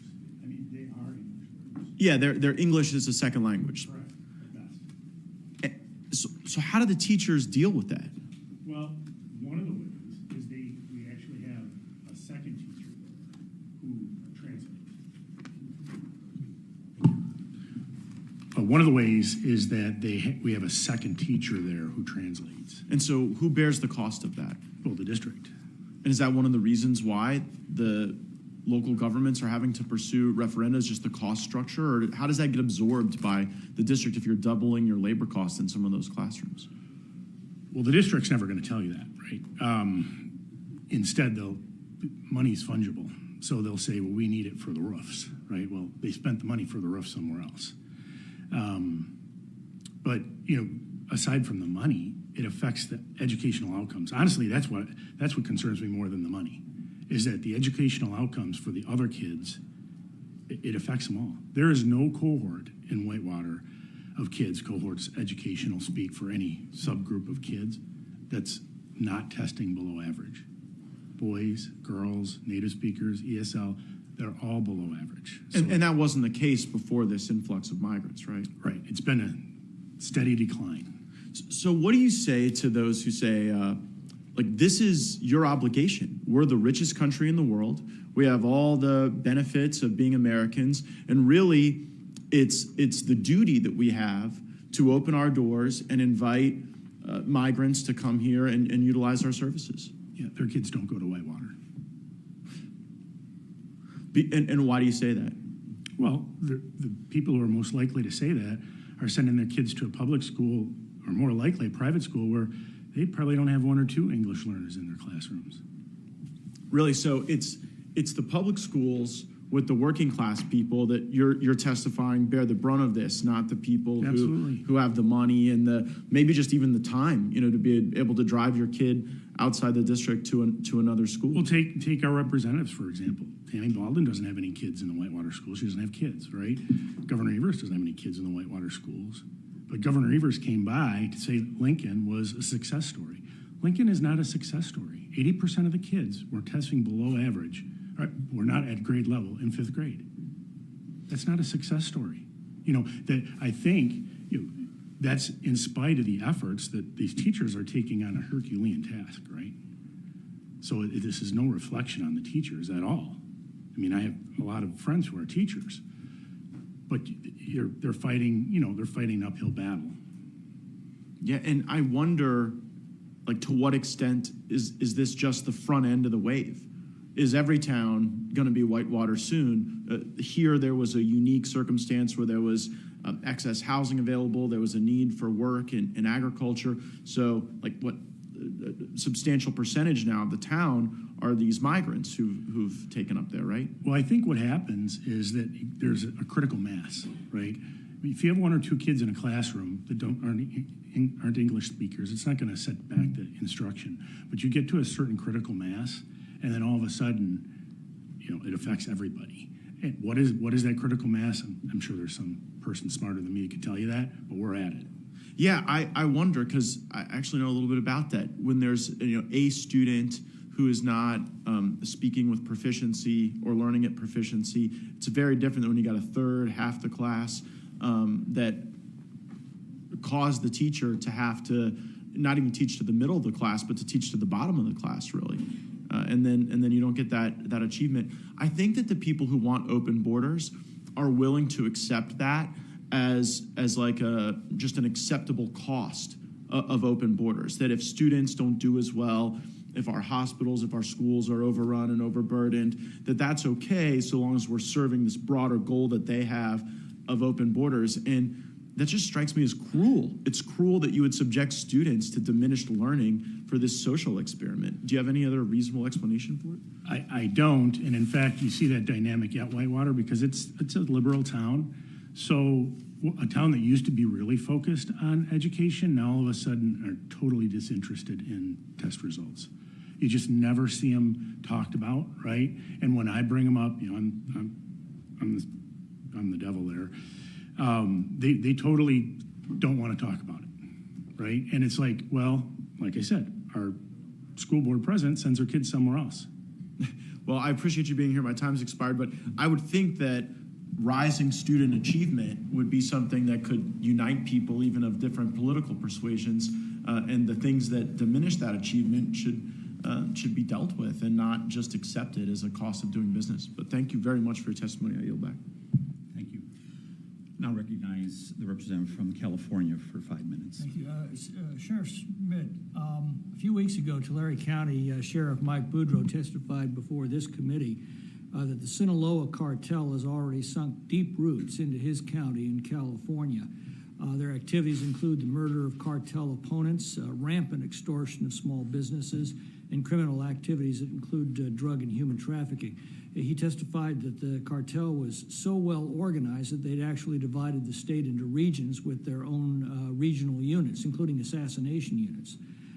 He's fighting the Sinaloa cartel in California, and you're waging the same battle 1,500 miles away in Wisconsin. Tell us about the Sinaloa cartel that this administration has deliberately allowed into our communities.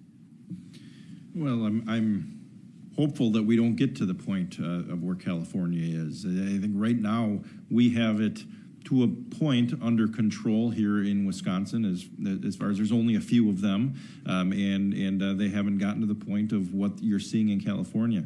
But obviously, if we don't take action when we make the initial arrest and we just let them go into the wind and continue their operations, that's going to enable the leaders of the cartel to say, look, they're not doing anything to us in Wisconsin. What can we do now because they let us get away? If we continue down this road another 4 years, what do you anticipate? I anticipate we'll have additional, just like we're seeing across the country with the Tren de Aragua. We're going to see this happen here as well with this cartel. What kind of crimes are they responsible for? I mean, these are not exactly Rotary Club recruits. Right. No, these are individuals that in our areas we're seeing drug, fentanyl overdose, fentanyl distribution, methamphetamine distribution, pushing drugs. That's what we're seeing right now. Obviously, that grows as they become more prevalent in our communities. Right now, we are concerned because we don't want more families like you heard from here today. And that's what we're going to see if that continues. We're seeing some 300 a day, I'm told, on average across the country. Sheriff Boudreau estimated that fully half of the crime that he's now dealing with is due to illegal migrants. A few weeks before that, NYPD officials estimated that about 75% of the crime that they're now dealing with in Manhattan is due to illegal migrants.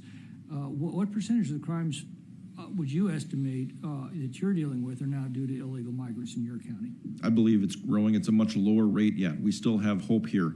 I think we're probably in the 20% range, 15 to 20, but it's growing. How rapidly has this condition developed? Over the last 4 years is when it really has started to rear its ugly head. Before that, we had slow incremental growth. There's been that growth. But over the last 4 years, it's really exploded, and we're seeing it especially in the drug area. Sheriff Boudreau testified that according to his discussions with his counterparts across the country, the problems that he was describing in his own county and that you've described in yours are becoming typical of communities throughout America. Have you discussed this with other sheriffs, and what are they saying? As I said earlier, yeah, we've talked about it. I asked the other sheriffs for examples, and there was no shortage of supply of examples across our state of these various types of crimes. And in my neighboring county of Columbia County, he couldn't break it down into individuals. He just said, there's a bunch of these various types of sexual assaults. We're seeing a lot of sexual assault types crimes, things that you would never accept here. It's almost like part of their culture. We're seeing the sexual assaults and the drug offenses, homicides, scams across the variety of all the different crimes that we see. They're pushing it here.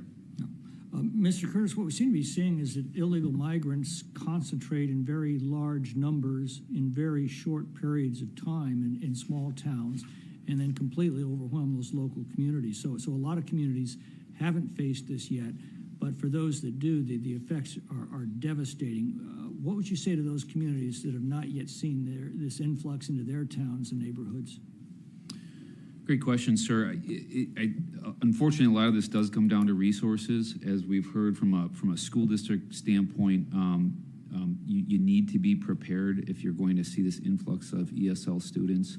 But frankly, I would argue it even goes, unfortunately, beyond that, right? A lot of the school resource officers in Whitewater, according to the emails that we reviewed, really spend a significant amount of their time simply doing home visits to identify, why students aren't attending. The truancy rates have significantly increased in the district. So these are really basic issues, almost operational issues that school districts have to be prepared for. And obviously, the sheriff and the district attorney have noted some of the law enforcement concerns. So if it hasn't come to your community, it's going to, if this continues. And if it's in your community, it's going to grow if this continues. Is that essentially what the two of you are telling me? Yes, sir. Yes, sir. Gentleman yields. I'll recognize the gentleman from Oregon for his questioning. Thank you, Mr. Chair, and thank the panel for being here. Kamala Harris just a little over a month ago made a statement regarding violence against women, and she was stating this on the anniversary of the Violence Against Women Act, and at the end of her statement she says, as we reflect on the life-changing progress we've made over the past 30 years, we recommit to the critical work ahead together alongside survivors, advocates, allies. President Biden and I will continue to do everything in our power to ensure that every woman throughout America has freedom to live safe from violence and hate. She said that, and yet at the same time the Biden administration has allowed 1/3 of the folks that came across the border are from Central America. Let me read this. Gender-based violence in Latin America has the highest rate. Latin America has the highest rate of gender-based violence in the world, according to the Wilson Center. 1/3 of the folks that came in, the 6 million, 2 million, are from Central America. And so we hear President Trump state that folks from south of the border are rapists. He was speaking in, obviously, generalities. But the specific point was made the other day in front of our Judiciary Committee by April Aguirre, who came in and talked, a crime victim advocate, saying how the attitude toward women in Central America is horrible. The question to you, Sheriff, is how in the world, when we have people that come in where women are second-class citizens in many respects, and you can look it up, Google it, in these countries, how in the world are we going to do something about it now that we have all these folks from those areas here? And this is real, and this was brought home to us in graphic detail by Ms. Aguirre in front of our committee just 2 months ago. And she was disdainful of the assertion that somehow we could fix this. And she was pointing at the culture in Central America. And I hate to be saying that everybody from that country is that way. I'm sure they are not. But definitely there is that attitude, and you can look it up. Gender inequality is rampant there. I don't know why the Biden administration is busy saying it's doing everything for women when it's allowing this kind of thing to happen. Well, here we are. And as I asked the senator, what are we going to do about it? Sheriff, I don't expect you to have all the answers, but I went back and forth on whether to ask the school board member what to do about it, because it seems like a training thing. But in your opinion, what do you think? Well, I can say I don't have the resources. I don't have the resources to do what we need to do about it. You take a look at the issues that we have about that 12-year-old girl that was almost sexually assaulted, in the process of being sexually assaulted, just north of our county line that I talked about earlier. You talk about the sexual assaults that we hear about all the time. You hear about the human trafficking, whether it be sex trafficking or labor trafficking. These are very real issues. I don't have the resources. I have 7 detectives for my county of 900 square miles, and I don't have the resources to do that. It's going to take a lot of money. It's going to take a lot of resources. It's going to take the community to come together to be able to do this. I don't have the answer. And you're speaking at how are we going to protect people now that we are in this situation? In that regard, we had a situation in Southern Oregon where a cartel member was raising huge quantities of marijuana. Southern Oregon is a wonderful place to grow it, and many, many people are there doing it illegally. And Watermaster went down and tried to shut off the water that they were stealing for their marijuana grow. And the head of the cartel running that particular grow came up to him with an AK-47 and said, "You can't do anything to me because I'm invisible.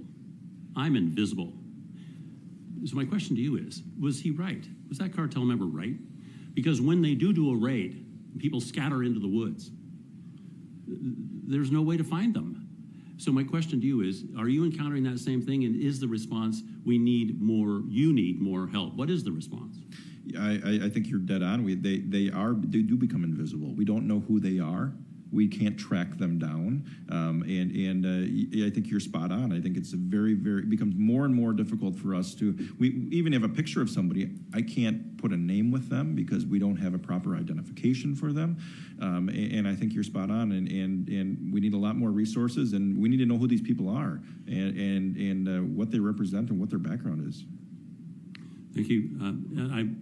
I am struck by what, again, the senator was pointing out is this huge problem that we now have, and how in the world do we deal with it? And it looks as if one of the ways is going to be to encourage and support law enforcement more. With that, Mr. Chair, I yield back. Gentleman yields, and I recognize one of the gentlemen from Wisconsin, Mr. Fitzgerald. Thank you, Chairman. Mr. Rockwell, Rick, and Aaron, thank you for being here today. because of the networks you described earlier that you've been able to develop and the conversations you've had with other parents that unfortunately have suffered what you have gone through, what are, and you talked about kind of the elected officials maybe getting more involved or doing specific things. What are some of those things that you could relay kind of to the full committee today that you see would be, clearly things that need to be done and done as quickly as possible? Sure. Again, our main focus is the education and awareness. So one of the things would be making sure that these young children in our country are educated at an earlier age or educated at all, and not leaving it up to the families of the victims to do that work. Having some mandated education on, this, as a foundation, Aaron and I and our members are not going to stop the flow of fentanyl. We can only do as much as we can with the education and awareness. So that's one of the big things that would help us. You have a relationship, I'm sure you do, with law enforcement, and were there things that maybe happened on campus and that were repeated that you think could be avoided? Maybe more awareness, or what are some of the strategies you think that could work? Sure, definitely. And one of the big things that I mentioned too is the stigma. So we get a lot of resistance when we talk to schools or talk to like the university. When we first started talking to the university after Logan passed away, we didn't realize that there was this big need for this awareness until 9 months later when another young man, Cade, passed away from the same pill. And we asked the university, was anything done? They didn't even. There was no awareness made to any of the kids. So there needs to be. They get alerts when there's a storm coming. These kids need to know that these dangers are out there. And you hear about bad batches and stuff, but there's no bad batches anymore. Fentanyl is just bad at all together. So they just need this awareness. And so one of the things that happened with us talking to the school is they are now more receptive.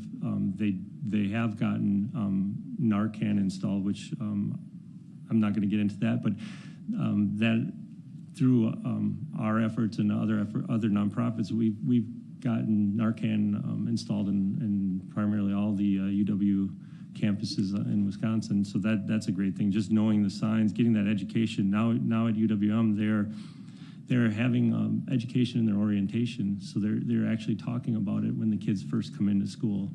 So those are the things we need. It's just that awareness. I know it's not going to 100% get rid of the issue, but that would help. Good, thank you. Yeah, and I do apologize too. Congressman Tiffany asked me the question about talking to the law enforcement earlier, and my nerves just got to me. But I did want to. We do work with the DEA in Washington, right? And the question was brought to me about how, the flow of fentanyl, and I did want to bring this up because I felt bad because I kind of froze up, but. If I'm correct with my numbers, just in 2023, the DEA confiscated almost 80 million fentanyl pills and almost 30,000 pounds of fentanyl powder. That's almost 15 tons. So if you equate that back to the 2 milligrams that's considered a lethal dose, that's like 6.5 billion doses that could kill. Million lethal doses. So I'm sorry, 6.5 billion doses.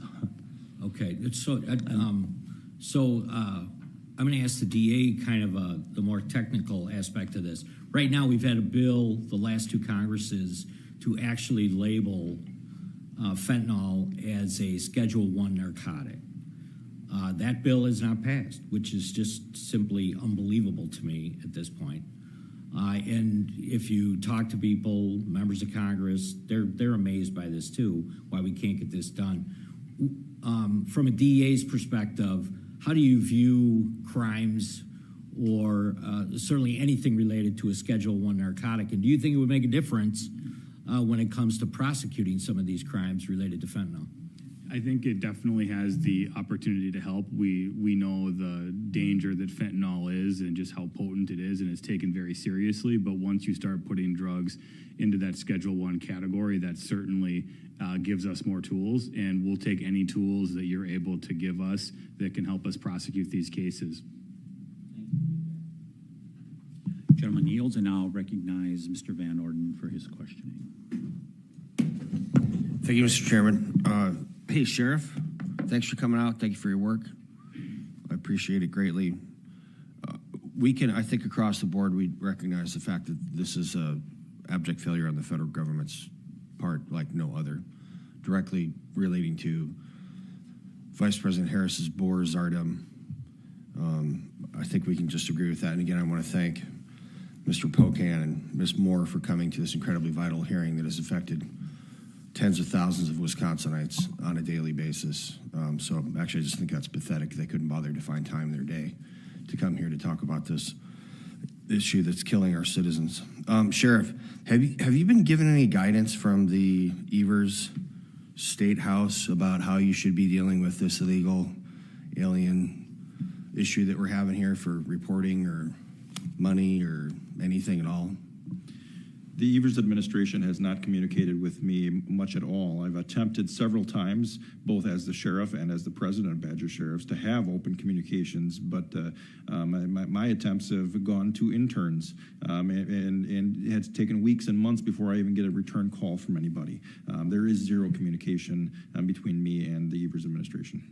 All right, so put it into context for folks that aren't from Wisconsin. You're the head of the Badger Sheriffs Association. You're one of 72 sheriffs, the most senior constitutionally elected law enforcement official in your county, correct? That's correct. And the governor of the state of Wisconsin has not contacted you about an issue that's been killing hundreds, if not thousands, of Wisconsinites for years now. He has not contacted me, and he's been very scarce to most sheriffs in the state. Okay. District Attorney Tony, have you been given any guidance by the mighty Josh Call about how you should be handling this issue with Wisconsinites being brutally kidnapped, raped, murdered, and poisoned? So we, as district attorneys, are independent from the Department of Justice as far as how we prosecute cases. Yep. One of the challenges that we face in cases when we're trying to get evidence tested is limits on what we can now send to the crime labs run by the Department of Justice and slower turnaround times in some of those categories. That there was recently a study by the Legislative Audit Bureau where of the judges that responded, I think the number was north of 60 or 70% that were having to reschedule cases because they didn't have test results. That was slowing down cases that we're having in court, which bottles things up, delays justice, and makes it more difficult for prosecutors in the courtrooms. So, Mr. District Attorney, could you say that District Attorney Josh Call has an understanding that there's a fentanyl issue in the state of Wisconsin? I would have to believe that he has an understanding of that. There may be some, I think, stark differences in how some of us would look to combat that compared to his approach. So we can reasonably assume that the sitting Attorney General for the state of Wisconsin is aware that there's a fentanyl crisis with the citizens in the state of Wisconsin. We can also reasonably assume that he has some contact with law enforcement. And if law enforcement on both sides wearing the suit and wearing the badge are saying exactly the same thing to you, but Governor Evers and Josh Call refuse to do anything about this fentanyl crisis, what does that say about Governor Evers and Josh Call? Well, it's disappointing when we don't see some of those resources that we need. The types of cases that are coming through are getting more complicated, that are taking more and more time just to review it for charging, to make sure that we're getting justice for families, because not every family is even going to have a case make it to the courtroom if they lost a loved one to fentanyl overdose. So, Sheriff, when someone calls into 911, is the first question that your 911 operator asks someone what their political party affiliation is? It's a question that is never asked. It's never asked. So, Mr. District Attorney, when you're thinking about prosecuting a case, do you ask people what their political party affiliation is? No. Okay, you don't. So if the cops aren't asking what the political party affiliation is, and the person that's going to prosecute somebody isn't asking what the political party affiliation is, don't you think that Governor Evers and President Biden and Vice President Harris should stop asking those questions? There's no way, it's statistically impossible, that they magically remove the 91 plus executive actions from President Trump, like just happenstance. Oops, they all had to deal with the border. Now we have this crisis. We've had 200,000 plus Americans die of fentanyl poisoning, right? It's actually about 300 a day. Imagine a jumbo jet crashing every single day that would be dealt with. So the Biden administration under the Harris stardom and Governor Evers right down the road here and his buddy Josh Call have politicized this, and our American citizens are dying because of it. It's pathetic. With that, I yield back. Gentleman yields. I now recognize Representative Stile for 5 minutes. Thank you very much, Mr. Chairman. The Biden-Harris administration's policies are having a real impact here in the state of Wisconsin. I think it's worth our time to reflect just on the case study of what's happened in Whitewater, Wisconsin, due to the policies of the Biden-Harris administration. I'll start with you. You've done, Mr. Curtis, you've done great research into this. You've seen a significant influx of migrants into Whitewater, as noted by the chief of police's letter that says he's estimating roughly 1,000 migrants. Do you think the 1,000 number is accurate? Well, certainly in the records we reviewed, it's accurate, but I think I noted earlier, the sheriff, or excuse me, the police chief himself has noted that that is likely a conservative number. There were some individuals that challenged that estimate, and his response was, I think this is conservative, I'm paraphrasing, because again, that's based on the district population. I agree it's roughly, and it's based on the school district numbers, right? Correct. So what are the school district numbers that give rise to 1,000 estimate? I think it's 200 to 300, I think in that range, and again, that fluctuates year to year. A rough 200 to 300 person increase in a school district. I'll go to you, Mr. Kinson. How many students are in the school district of Whitewater? 1,200. So 1,200, you've seen an increase in roughly 200 students over the past 2 to 3 years? 2 years, it increased 50%. An increase of 50% of English second language Yes. students, but an increase in it was absolute 200 to numbers. 300, just roughly 200 to 300 students in a school district of 1,200. 1,200. That is a very significant percent increase in the school district. And then in your testimony, you walk us through the real world impact that this has had in the school district and on children. As you correctly noted, you noted that special needs students has held reasonably steady, about 20% state average of 14. Students who are economically disadvantaged has held reasonably steady, about 50% state average, 45, but a significant increase in the needs of English as a second language in the school district. And then at the same time, you note the correlation of overall academic achievement. You've been a longtime resident in the city of Whitewater. You have students that are there. Could you walk through how the school achievement has fallen in the community of Whitewater as a result of this influx? Well, the example I gave in my testimony was, I think the perfect illustration of this is Lincoln, one of the elementary school with the highest proportion of ESL kids. So fifth grade last year, they had 25% of that class was ESL. 80% of that class was not reading at grade level in English. So I think this is really important. So let's just dive into Lincoln Elementary in the school district of Whitewater. 25% of the students are English as a second language, but 80% of the fifth graders are not reading at a fifth grade level. That's right. And so does that mean that not only is there a challenge to those students who English is a second language, but really that is impacting all the students in the classroom? Is that your understanding? Yeah. Well, there's no mystery to this, right? If you go to the Wisconsin DPI website, there are 3 drivers. Like I said, it's special needs kids, economically disadvantaged, and ESL. That's it. You can determine what a school's outcome is going to be based on that. As you raise one, right, the test scores are going to drop. It's invariable, and it's not just Wisconsin or Whitewater; it's across the country. So every mom and dad who has a child in the Whitewater school district is being negatively impacted by the Biden-Harris administration border policies, by the Biden-Harris administration catch and release policies. That is directly impacting every student in the Whitewater school district. And when we extrapolate that out and we look statewide and nationwide, it's actually impacting almost everyone. And it uniquely impacts hardworking families in school districts that are not uniquely affluent. Moms and dads who have unlimited cash flow find ways to take care of their children. They drive to another school district. You noted in your testimony, some people drive to Elkhorn School District. Some people move to school districts or send their children to private schools with their own resources. Or better yet, they don't come to Whitewater, right? That's the other dynamic I didn't talk about. If you're a parent and you care about your kids, you're not moving to Whitewater. That's the sorry truth of it. It's a university town. When I grew up, all the professors' kids went to Whitewater. Now they don't. I grew up 20 minutes away. I know the city well, and the impact that the Biden-Harris administration policies are having in Whitewater is really just an example of the horrific policy impact that this is having across our state and across our country. This is why securing the U.S.-Mexico border is absolutely essential, not just for all the students in the community of Whitewater, but for students across our state. Cognizant of my time, I'd go on and dive into some of the drug trafficking issues that we've seen in Whitewater as well. But Mr. Chairman, I'll yield back. Gentleman yields, and I'll recognize Representative Grothman for his questioning. Thanks. First, a little comment. I've been down on the border many times. And one of the things you hear if you talk to Border Patrol or the people who have to analyze or interview the people coming across is all the sexual assaults going on at the southern border. That is one of the prices that people have to pay for this open border policy. I again and again hear, and I talked to the woman last time I was down there who did examine everybody, and she told me, yeah, it's something we see all the time. So that's one of the prices that has to be paid by the women of this current situation. And you hear again and again they're putting even young girls on the pill because they expect they'll be sexually assaulted, which is just almost beyond belief. There's a southern border.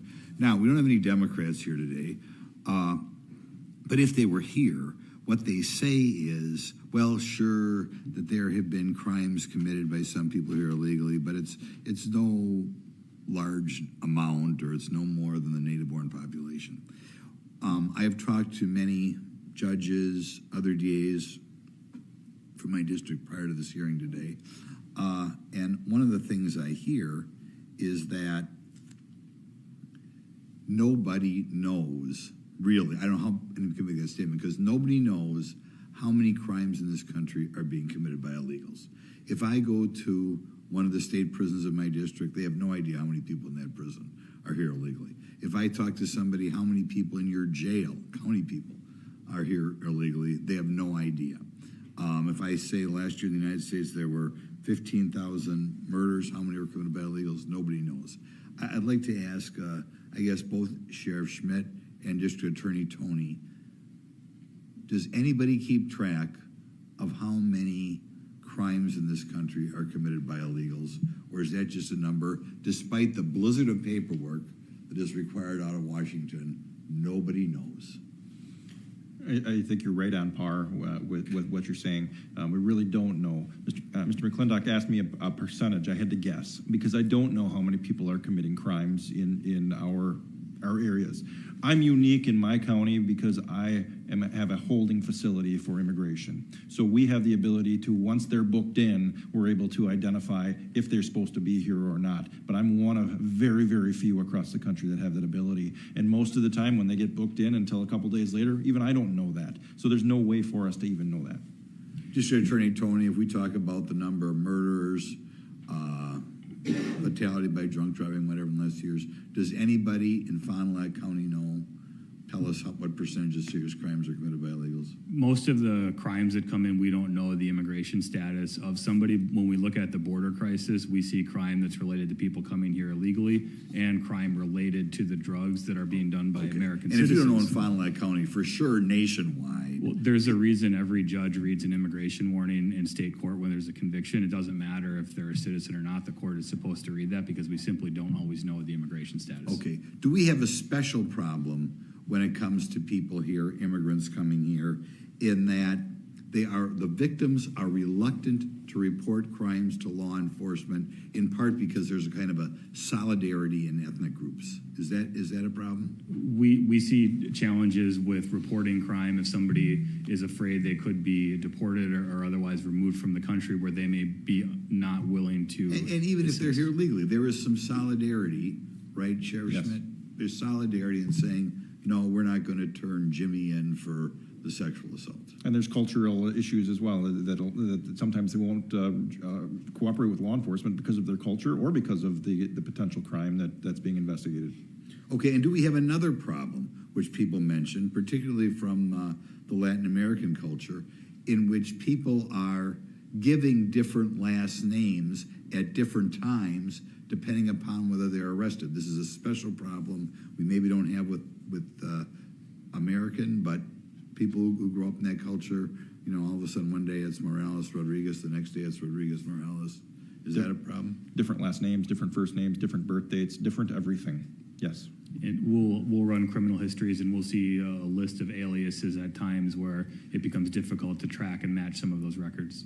Do we have another problem, and I think District Attorney Tony, you kind of mentioned this, that people, perhaps victims of human trafficking, may be threatened with, we're going to turn you in and you might be deported, which is another challenge for law enforcement that you don't have with the native born. Is that true? We do have challenges with those that are in the country illegally. There is a U visa system to try and help make sure we can have those witnesses or victims here, but that gets slammed with people applying that shouldn't even be applying, taking spaces away from those victims that we need here. Is that true? Yes, absolutely. I think it's true. Do we have another problem? There's a cultural difference between people coming here and the native born.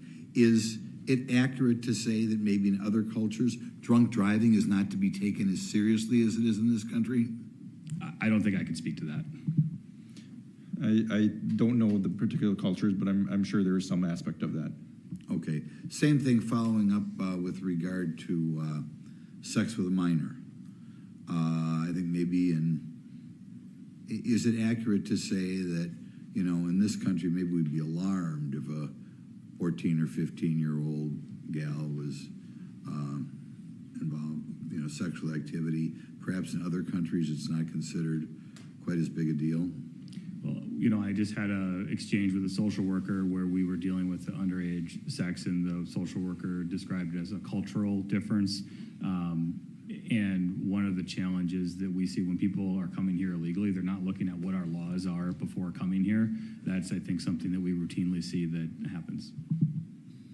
Okay. Same thing with regard to perhaps physical abuse in domestic relationships. Is there another maybe a little cultural difference there? Well, one of the cases that I referenced, it's a domestic violence case, a brutal stabbing that we have set for trial in November, so I don't want to get into much of the details, but we do see those challenges. Okay. As do we. That's true. Okay. Well, there was a lot of good questions to get in there. I guess I'll have to give the rest of the time back to you, Mr. Chairman. Thank you very much for those excellent questions. Appreciate it very much. If everyone's questions have been asked and answered, that will conclude today's hearing. We thank all of our witnesses for appearing before the committee. Without objection, all members will have 5 legislative days to submit additional written questions for the witnesses or additional materials for the record. Without objection, the hearing is adjourned.